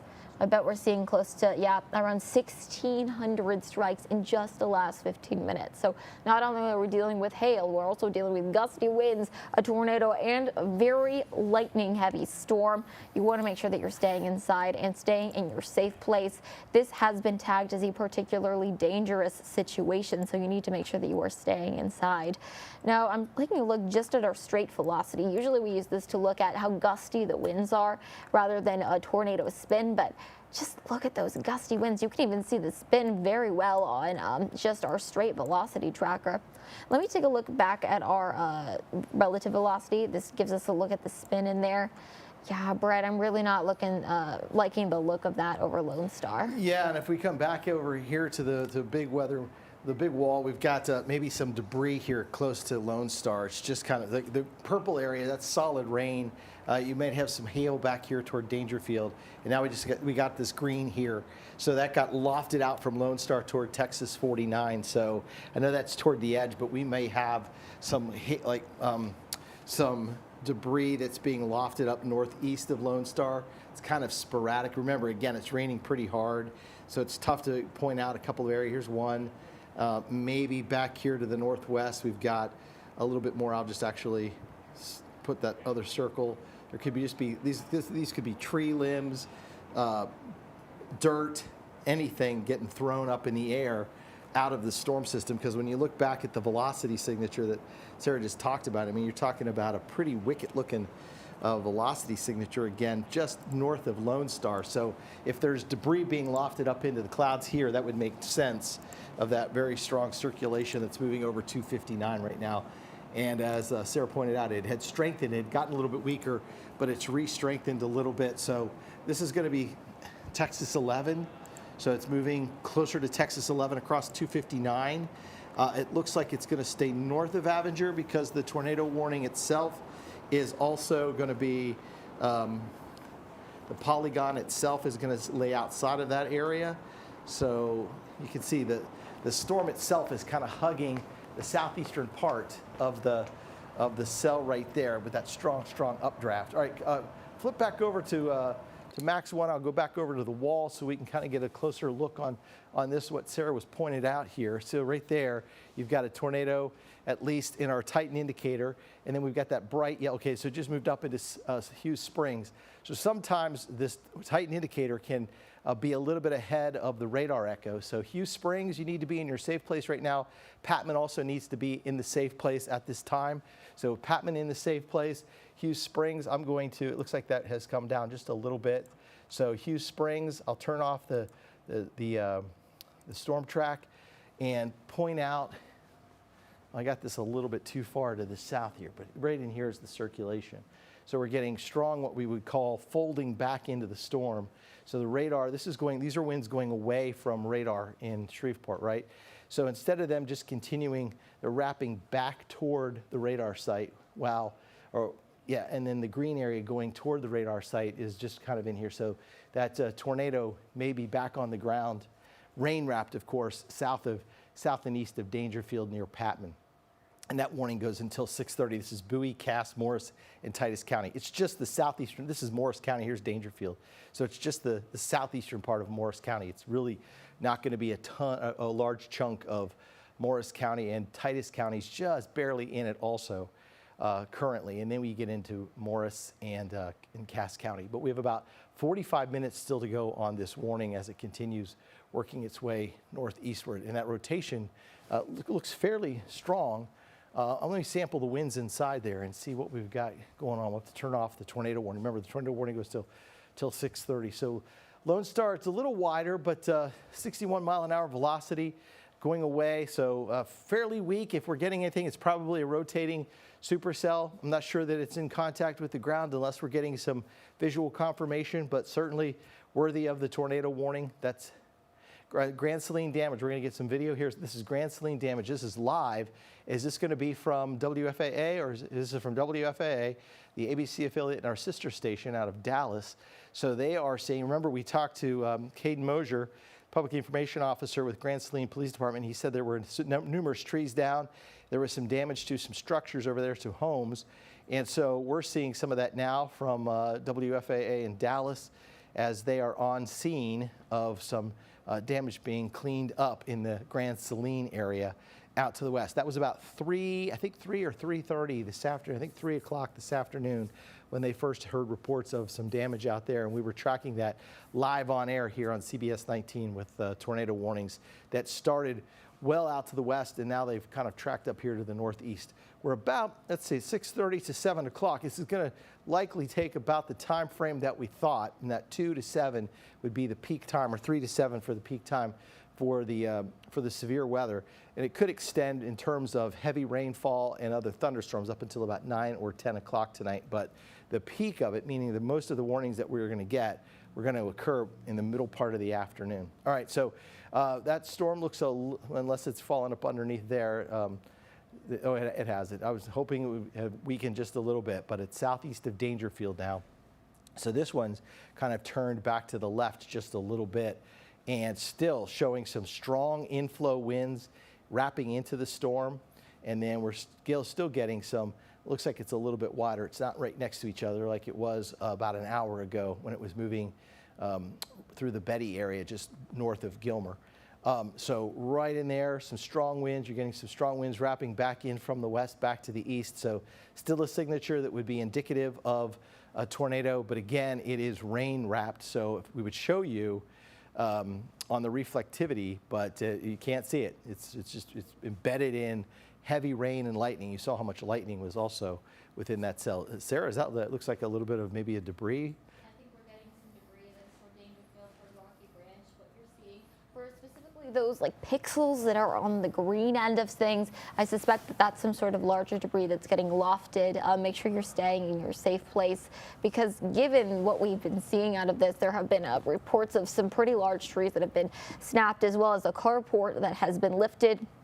Those are heavy objects, and I wouldn't be surprised if we're seeing some sort of large impact to this as well. Dangerfield, make sure that you are staying in your safe place. Rocky Branch out toward Naples, Nickelberry, Bassett, make sure that you're staying in your safe place there. Oh, and we just got a new scan in. Brett, would you look at that? I think that's becoming a bit more organized. We're seeing all those pixels of green pop up on your screen near Rocky Branch, near Cornett. That's where we're seeing it. It's right in this area here that I suspect we're getting a bit of a debris ball in there. I'm going to take a look back at our velocity as we got that new scan in. Yeah, and that's not going anywhere. We're seeing still very tight rotation. I'm going to go ahead and look at our reflectivity. Remember, this is rain wrapped. That means that we are not able to see the tornado because the rain is obscuring it. Lots of lightning out there. And previous where we were seeing that center of rotation, which was out toward Dangerfield and Hughes Springs in this area, we're unable to see that due to just the torrential rainfall that's coming through. A ton of lightning out of this as well. Let me get a look at kind of what we're tracking in this cell right here in Dangerfield. Let me get a look of this right here. So everything that's in this red polygon that I'm drawing right now is in the past 15 minutes. About 500 strikes of lightning have come through. So again, an energetic storm. Oh, and it looks like it is really just picking up at the Rocky Branch area. We're seeing that number jump. It was near 500, now it's closer to 600, and that was just in the past few minutes. So this is picking up some steam. Make sure that you are staying in your safe place. Now, what we've been seeing is lots of tornado energy and lots of storm energy in general in our area. I'm taking a look at what is our thunderstorm energy. This is what's known as CAPE, convectively available potential energy. Basically, it is fuel for thunderstorms, and we're seeing quite a lot of it in the Gilmer area, which is where we've been tracking that rotation as it moves up to the northeast, where you're seeing these bright reds on your screen. In fact, if you guys could take a full in the control room, they can get a better look at it. That's where we're seeing really heavy pockets of rain, heavy pockets of tornado energy, which is just feeding this large cell that we've been tracking.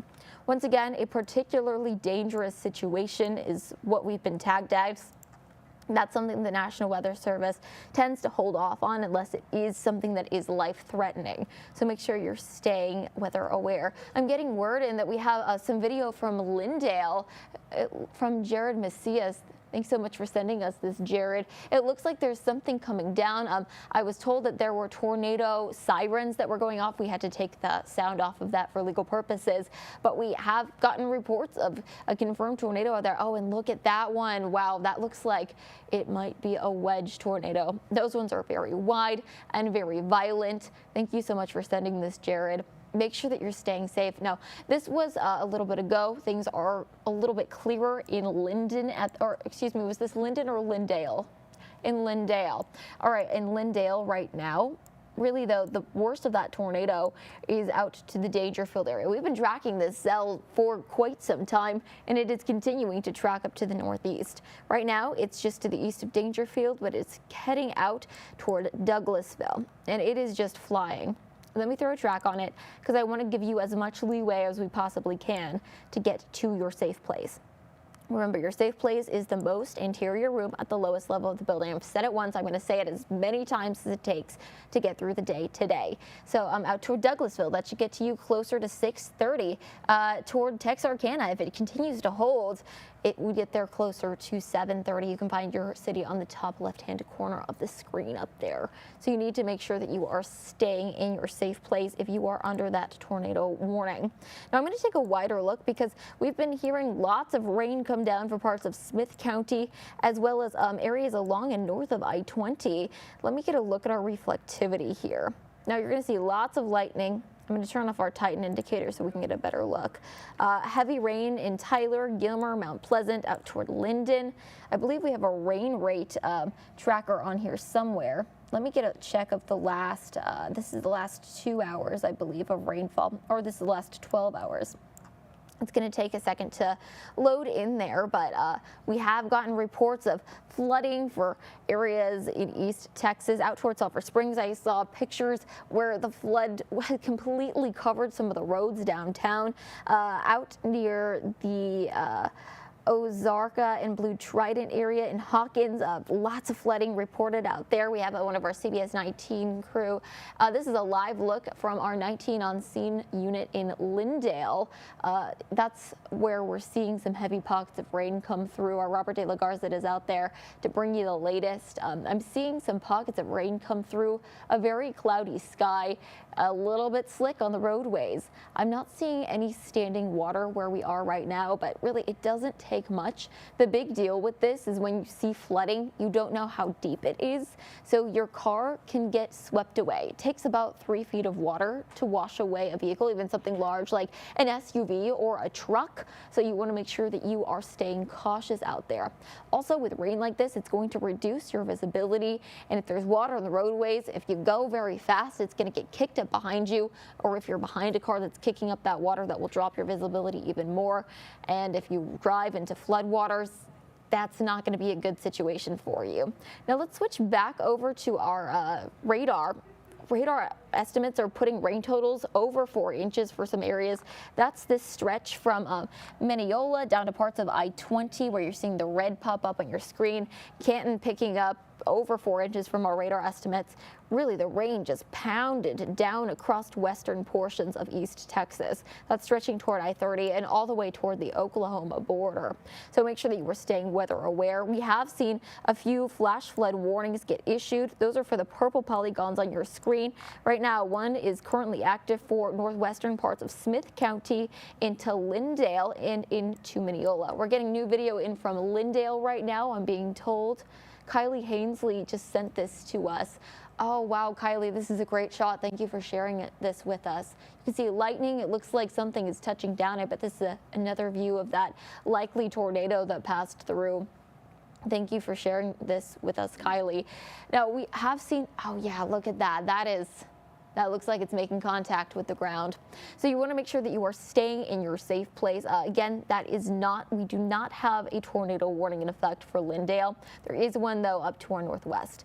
But in Lindale, there was that likely tornado that passed through, as well as heavy rain. We currently have a flash flood warning there right now. You saw a look at the roadways just a few moments ago.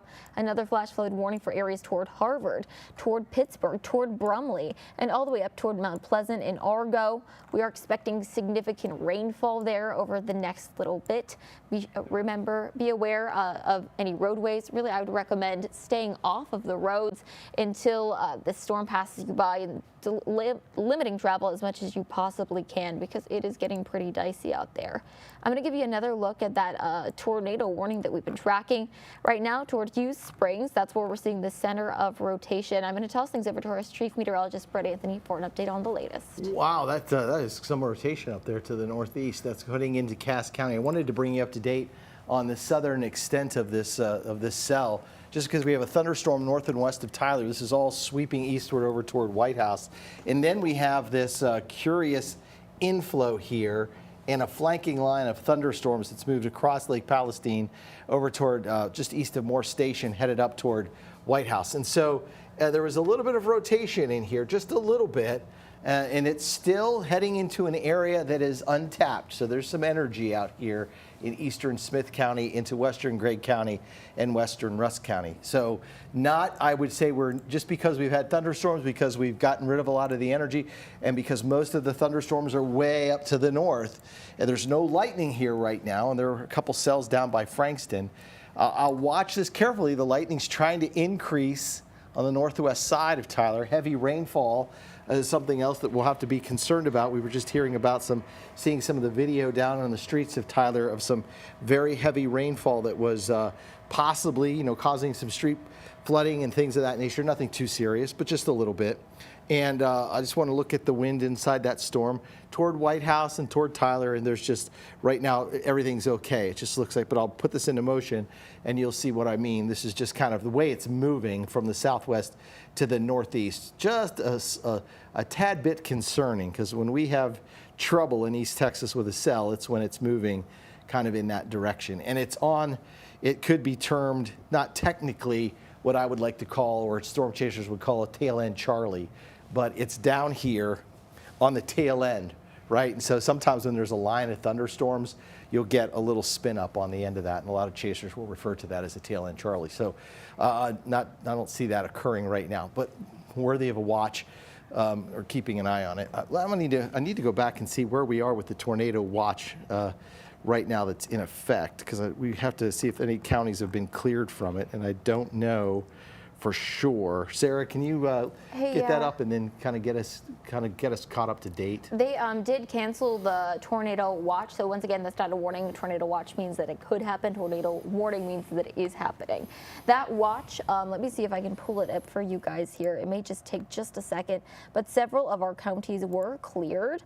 That was out to the west, and that was Navarro, Texas, Henderson, Texas, Rains, Texas, Van Zandt, Hopkins, Limestone, and Falls, Texas, that were all cleared. Once again, those counties were cleared from the tornado watch, so you are kind of good to go for at least right now. All right, that tornado watch in effect for the counties that are shaded in the maroon. That goes down toward Palestine, Crockett. You're still in the watch.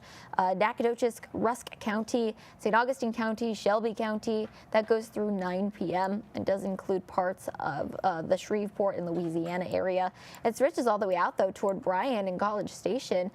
Anderson County, Freestone County, Leon, Robertson County are still under that watch. Remember, a watch means that it could happen. A warning means that it is currently happening right now. So you need to take action. Watch means you need to be ready to take action. Now, we are still tracking that tornado warning, which is where there is likely a tornado on the ground right now. I don't believe we've seen ground truth, but I mean, given this radar rotation, how could you not see a tornado on the ground, given what we're seeing? Still some organized rotation activity out there. I'm going to switch over. I bet we just got a new scan in from our thunderstorm energy. We get this in every hour on the hour, and we're still seeing a significant amount of thunderstorm energy in the Gilmer area.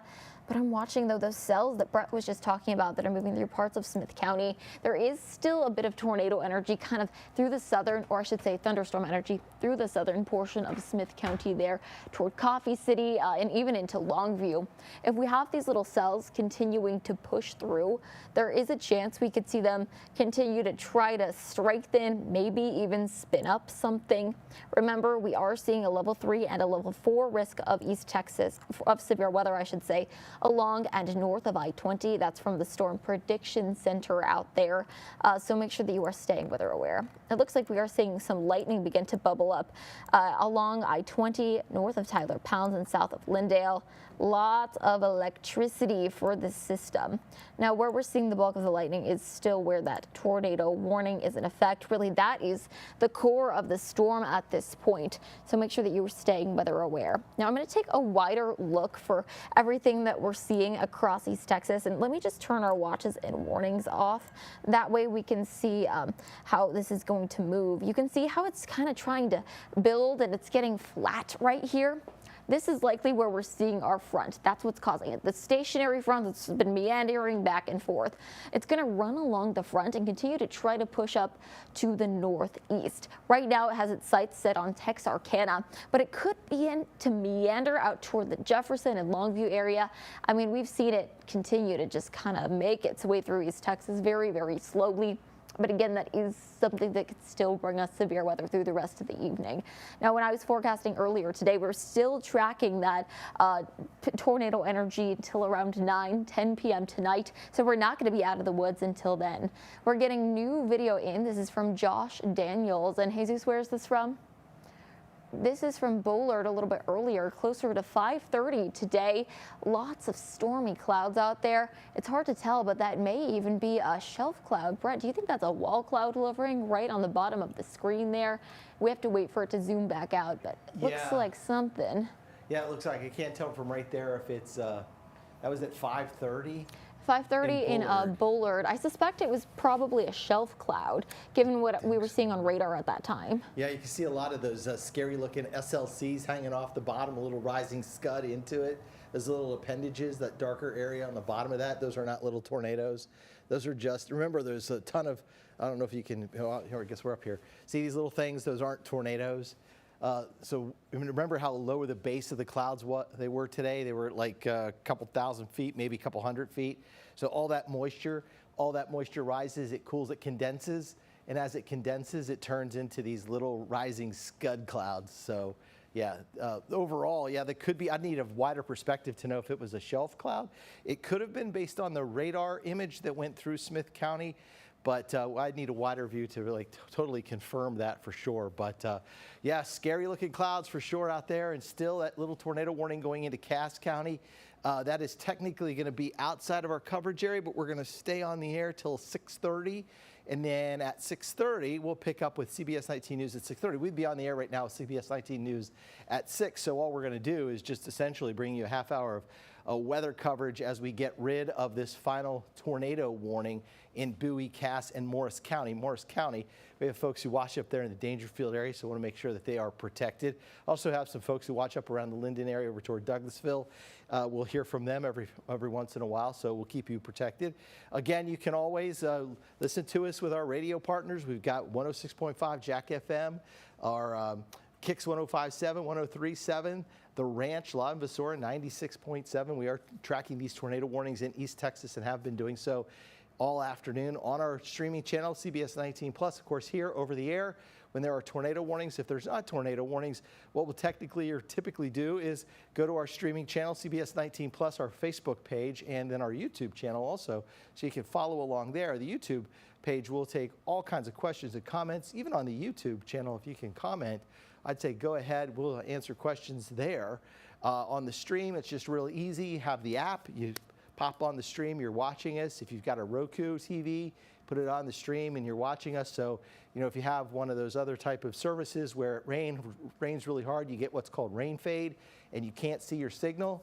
If you've got an internet connection still and you've got a Roku TV and you've got the CBS 19 app, we got you covered.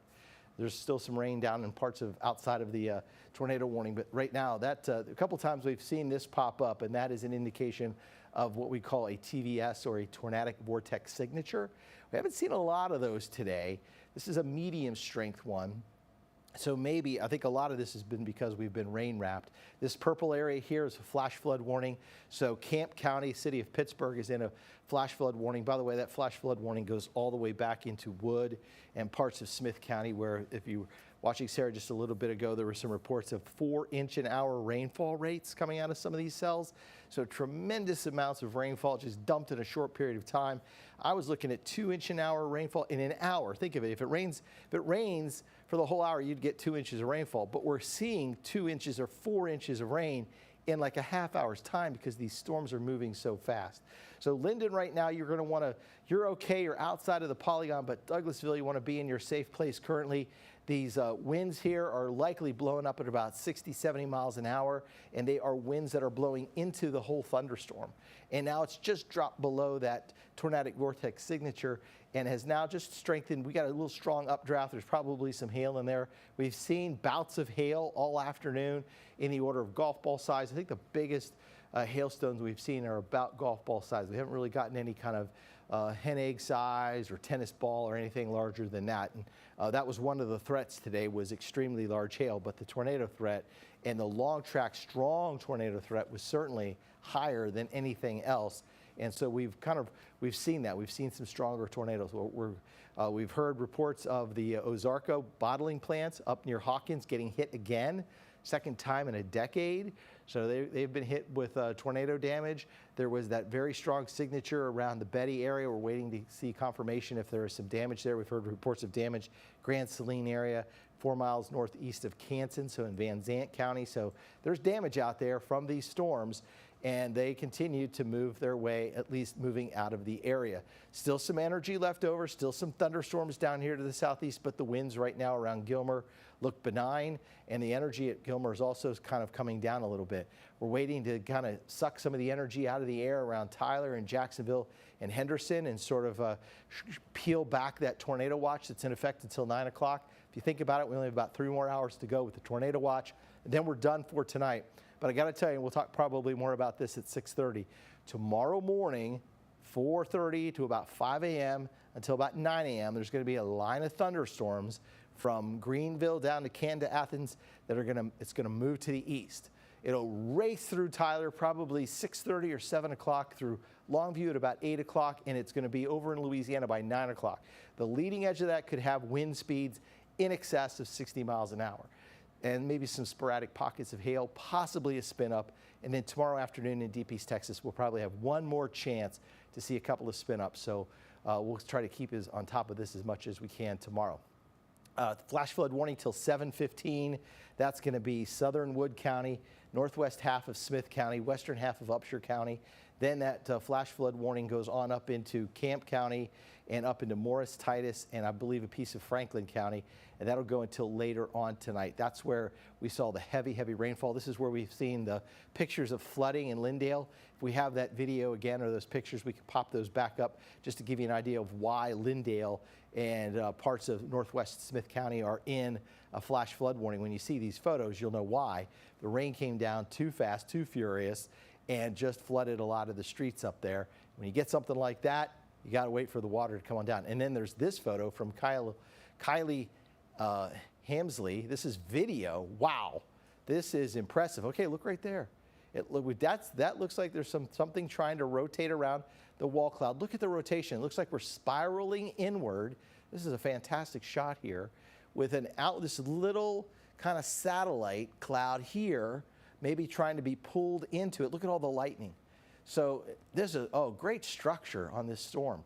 Great structure. So it looks like, and we're only seeing a small snippet of it. If we played this out longer, but it's hard to tell on the other side of that if it's actually in contact with the ground, but it could be very close to it.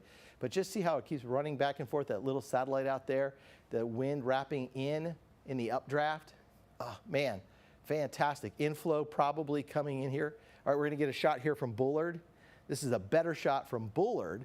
Apparently, this is the shot of the lowering that was in southern Smith County, and that was a little while ago. This was probably part of the cell that the National Weather Service was watching carefully, but did not warn that for Smith County, and then that lifted. Here's another great shot from Josh Daniel. This is a nice lowering on that, nice edge. Probably, maybe, that might be more shelf cloud. Well, not exactly. I need a wider perspective to know. It looks like almost like we have in that other photo there, more of a roll cloud. So you have cold air at the top of a thunderstorm, right? And you have warm air toward the surface. So the cold air falls, and as it falls, it cools and condenses, and then you get that cloud formation. All right, Sarah Blue has more information over in the Weather Center. Sarah? Hey, Brett. Well, we're getting word in from Lindale ISD. That's where we're seeing buses 14, 26, and 28 have been redirected to E.J. Moss East due to impassable roadways. And they're saying that all students who ride these buses will need to be picked up from E.J. Moss East Auditorium. So once again, those buses are number 14, 26, and 28. If your student is on those buses, you can pick them up from E.J. Moss East Auditorium. All right, let's switch back over to radar to see what we're seeing. We're really still tracking that tornado warning that we have just been seeing. This will likely be a long track tornado, which is way longer than what a normal tornado is. That's how it gets its name. I'm very much, the name is the definition. Now out toward Marietta, out toward Douglasville, we're still seeing that tornado warning. It's active all the way through 6:30. We're going to stay on with you through then. Out for Bowie and Cass counties, I'm not seeing quite as organized rotation as before, but we are seeing some ham radio operators saying that this may be tightening up. They're out there again. So we're going to continue to watch this and bring you the latest. I'm getting information from Brett. Brett, what's happening? All right, 6:12 here on this Friday night. We've been under constant tornado warnings across the area. Smith County has even had a few tornado warnings. We have Brandon Moore with Smith County Emergency Management on the phone with us. Brandon, good evening. Good evening, sir. Hey, we've had quite a bit of water up in the Lindale area. Any water rescues up there? Yes, sir. ESD 1 has conducted 2 water rescues as of now. And where were those? County Road 411. And was that because somebody drove into that, or was it the water came up to homes, or what happened? Someone drove into it. They drove into it, yeah. And so let's talk then about the safety precautions so that we can avoid things like that. What do you recommend for folks when they're out there driving and they come across some high water like this? Well, the catchphrase commonly used is turn around, don't drown. So you never know how deep the water is going to be. The road could have washed out. I mean, there's a number of scenarios that could have happened. So if you do come across a flooded road, turn around, back up, and go find an alternate route. You bring up a good point. We don't know if the water has washed out the road underneath it, even though you're pretty confident that road is in pretty good shape, but then you just don't know what happened. Have we seen any damage in Smith County? There's been a few homes that have been damaged just from trees falling down. No real injuries yet, but yeah, just minor stuff like that. And what areas did that occur in? Still in Lindale. Most all of our stuff right now is in the northwest. Okay. We saw some rather large hailstones, at least according to our radar. Have you heard any reports of any hail damage in the Lindale area up toward Hideaway? I have not, no. Okay. That's, again, radar sometimes estimates or overestimates the size of those hailstones. So we're looking at some photos. So do you know, in the northwestern part of Smith County, was there any visual confirmation of a lowering or rotating wall cloud or anything like that? There were some reports, but nothing actually touched down. Okay. So we didn't have a tornado then, as far as you know, in Smith County here tonight? No, sir. Okay. Thank you. Brandon Moore with Smith County Emergency Management. He's the Smith County Emergency Management Coordinator. Brandon, be safe tonight. Let us know if we can help out in any way. All right. Thank you. Thank you. Thank you for your help. Thank you for what you do, Brandon. Helps everyone stay safe across Smith County. We're looking at CBS19 live radar. Lots of thunderstorms continuing, and the thunderstorms indicating a lot of heavy rainfall. Thus, we continue to get these flash flood warnings in parts of Smith County, as Brandon alluded to, talking about folks driving into what appeared to be a roadway they thought they could handle, and the water was just too deep. Look at the lightning strikes right now at Gilmer, back here into southeastern parts of Wood County, western Upshur County, and then we go all the way up into western Cass County. This is going to be Morris, Titus, and Franklin County. There's Titus, there's Morris County. This is now going over into Cass County, where the tornado warning continues for about the next 15 minutes. My guess is this next time that this warning gets issued downstream, it'll be into southwestern Arkansas. They think the atmosphere there is conducive to sustain that tornado warning, but we don't see any other warnings down here to the southeast. We've had a few counties to the west dropped out of the tornado watch this evening. We do anticipate more of those counties being dropped from the tornado watch that goes until 9 o'clock, but we'll have to wait until those thunderstorms get out of those areas. There's still some pretty strong thunderstorms in parts of Smith County. So Smith County remains in the tornado watch, so does Wood County. And here comes the rain again, coming down pretty hard in Tyler. I think we were tracking that cell off to the southwest. Maybe some thunderstorms, or maybe rain, or certainly rain, maybe some thunder to go along with that, and a strike of lightning or two. At times today, we have seen more than 2,000 lightning strikes in about 15 minutes time with the storm. So extremely electric storms, lots of ice crystals in those cells, meaning they were holding a lot of water. And because of the strong updrafts in the storm and the fact that they were able to be sustained, we continue to see the lightning build and build and build. And we have continued to see these very long track, intense thunderstorms. That's the very definition of a moderate outlook, with the possibility of having tornadoes, several widespread thunderstorms. That's the definition of the moderate outlook from the Storm Prediction Center. And that is exactly what we've seen here today. All right, we've got a live look here from Alan Casper, who is near Betty. Betty, remember when Sarah and I were talking about this about an hour and a half ago, we were sampling winds that at least our radar estimated in a rain-wrapped tornado that appeared to be about 125 miles an hour. So he's got a tree down there. Look at that tree snapped right in half. I mean, almost like it's been sawed off by just a low-level helicopter with a big old blade on it or something, just snapping it and cutting it right, shearing it right off the top. Lots of that. Oh my goodness. We look down here, we've got a lot. There's other trees down, the branches down here. That tree snapped and blown out.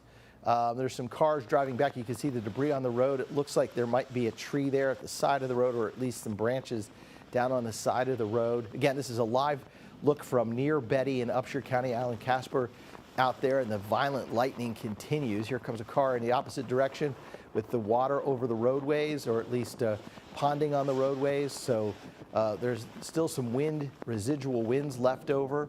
So yeah, we'll get a better look at what's going on near Betty and Upshur County. But the Betty storm, so concerning because it looked like the storm itself peaked right in that area. And we sampled, at least on our radar, of 122 mile an hour winds on inbound and 125 outbound. So somewhere in that 120, 125 range.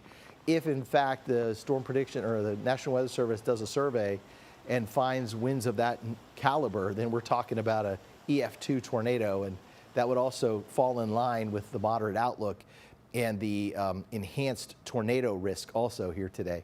Lightning continuing to come down. You saw it on Alan's camera, just flashes of lightning. He's up in this area here. There's Gilmer. The cell itself cut right between Betty and Gilmer and then headed up toward New Mountain and Coffeyville. And it came out Groundhog Road. Kelsey just kind of missed those areas near Grice. That storm was in Roansboro at one time.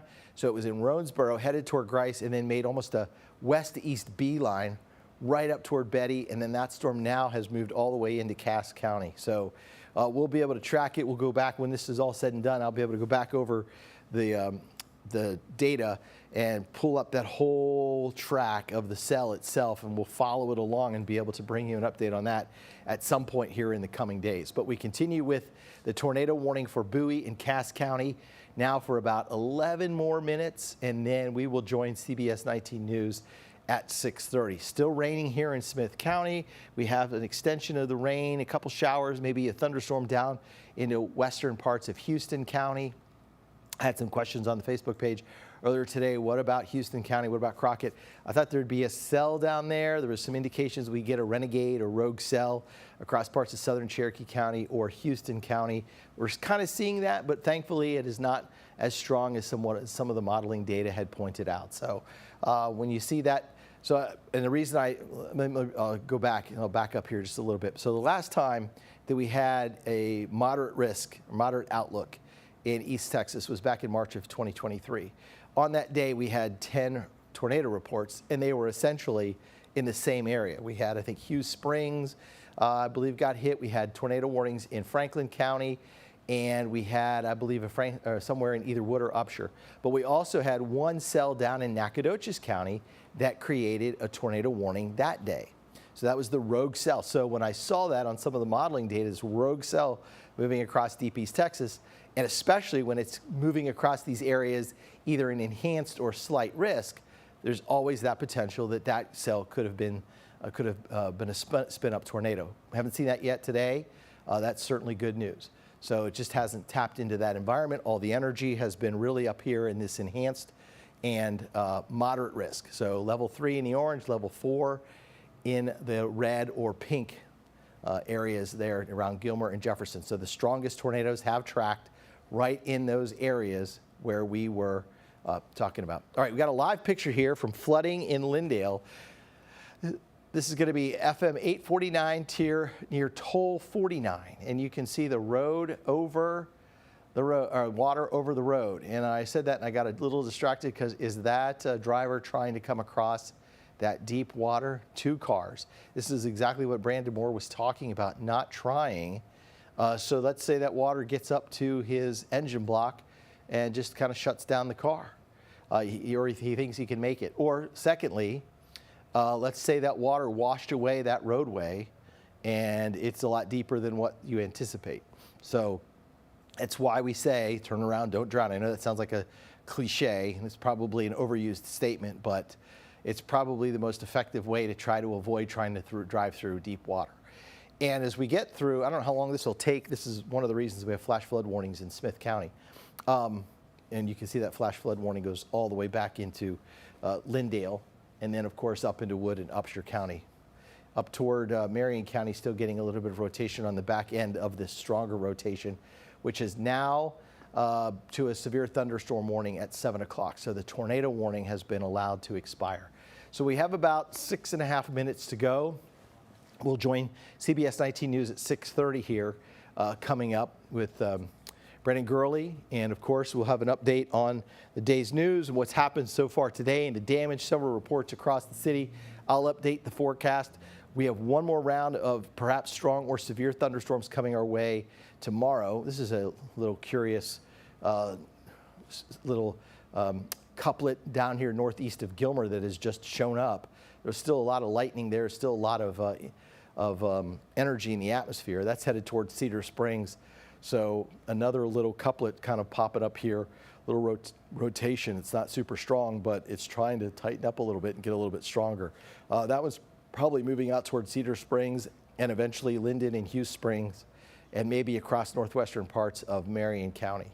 So that is not in the Big Sandy area. This is currently not warned. We don't have any warning on that, but just looking at the velocity signature, red going back toward Dallas, green coming in toward Shreveport because we are shooting the beam into that cell there in northeastern parts of Upshur County. So we'll wait and get another scan on that and exactly know where we're going from there. So Sarah, I see you checking out the phone. Is it a lot of Facebook messages and questions? Well, I was just looking for damage. I'm seeing some video here. I'm going to try to get it to you guys. We'll have to send it through our producers first of some a camera in Gilmer. You can see some few lightning flashes, so we'll likely see some power outages out there. Hey, control room, can you do me a favor and try to get the list of the most recent power outages for our area? I'd appreciate that. Thank you. Now, we are seeing still a severe thunderstorm warning for areas up to our northeast, toward Douglasville, out toward Bassett, and out toward Cornett. We're not seeing that rotation be organized anymore. Now, the National Weather Service is saying that there's still a chance that this could wind itself back up, but more so it's a severe thunderstorm at the moment. And really, let me just get a check on the amount of lightning there. Look at this. Out toward Douglasville, that is an electric storm. I'm going to get a track on what we're seeing here. This is a look at our cloud to ground lightning strikes in the past 15 minutes for pretty much everything on your screen. That's closer to 600, so very active out there. We are still tracking this little area, a bit of concern that's out toward Gilmer. Right now, I'm not seeing anything that I'm particularly worried about. We're just going to continue to monitor this and bring you the latest. So make sure that if you're in Gilmer that you're still staying weather aware. We have gotten reports that there were some destroyed homes in Gilmer, so make sure that you are staying weather aware there there. Alrighty, we have about 2 more minutes left on this live stream, so we're going to make sure that you have the best. We're going to continue to track this for you. Then we're going to get back to CBS19 News at 6:30 with Brendan Gurley and continue to bring you the latest there. And Brett Anthony will continue to track it for you. Now, it's just the area toward Gilmer. Betty, once again, we're still tracking that. We're going to continue to keep an eye on it for you. Brett, do you think, what are we looking at with this? Do you think this is going to try to spin into something? Well, it looks like it's fairly wide rotation, but it has tightened up just a little bit. You can see the lightning. We'll watch to see if the lightning increases with this storm here south of Lafayette. North and east of Gilmer right now. There is a flash flood warning surrounding that, but currently no severe thunderstorm warning inside that cell. They may give it another spin or two. Of course, it's really hard to see what's going on. It's raining so hard there again. I'm going to guess when we're said and done at the end of this day, we're going to end up with 3 or 4 inches of rainfall on top of the severe thunderstorms that we've seen so far. Of course, we've had flash flooding all over the place back to the north and west here, back into Smith County, into Wood County, but that's 259. So Ore City and Cedar Springs that have already seen storms move through. Thankfully, that one is now moved to the east of Betty, so Betty is in the clear. Lone Star, Cedar Springs, Ore City, we're going to watch that. It looks like it's trying to just get a tick stronger here within the last scan or two. We're going to go to commercial break here in 1 minute, and then when we come back, we'll be on CBS 19 News at 6:30 with a regular newscast. But we do appreciate everyone who has taken their time out this afternoon and has streamed with us on CBS 19 Plus or has watched us over the air. Tornado warnings are always the most important thing when it comes to keeping people in the public safe. We know that we preempted CBS evening news, but in the interest of public safety, we had to do that tonight just because we had such a high-end threat of severe weather and a high-end threat of not only just tornadoes, but strong and long-track tornadoes. And we may have had one that could have moved potentially from Smith County through Wood and into Upshur County and then continues now all the way over into Cass County and Bowie County. All right, thanks again for watching our extended severe weather coverage here on CBS 19. For meteorologist Sarah Blue, I'm Chief Meteorologist Brett Anthony.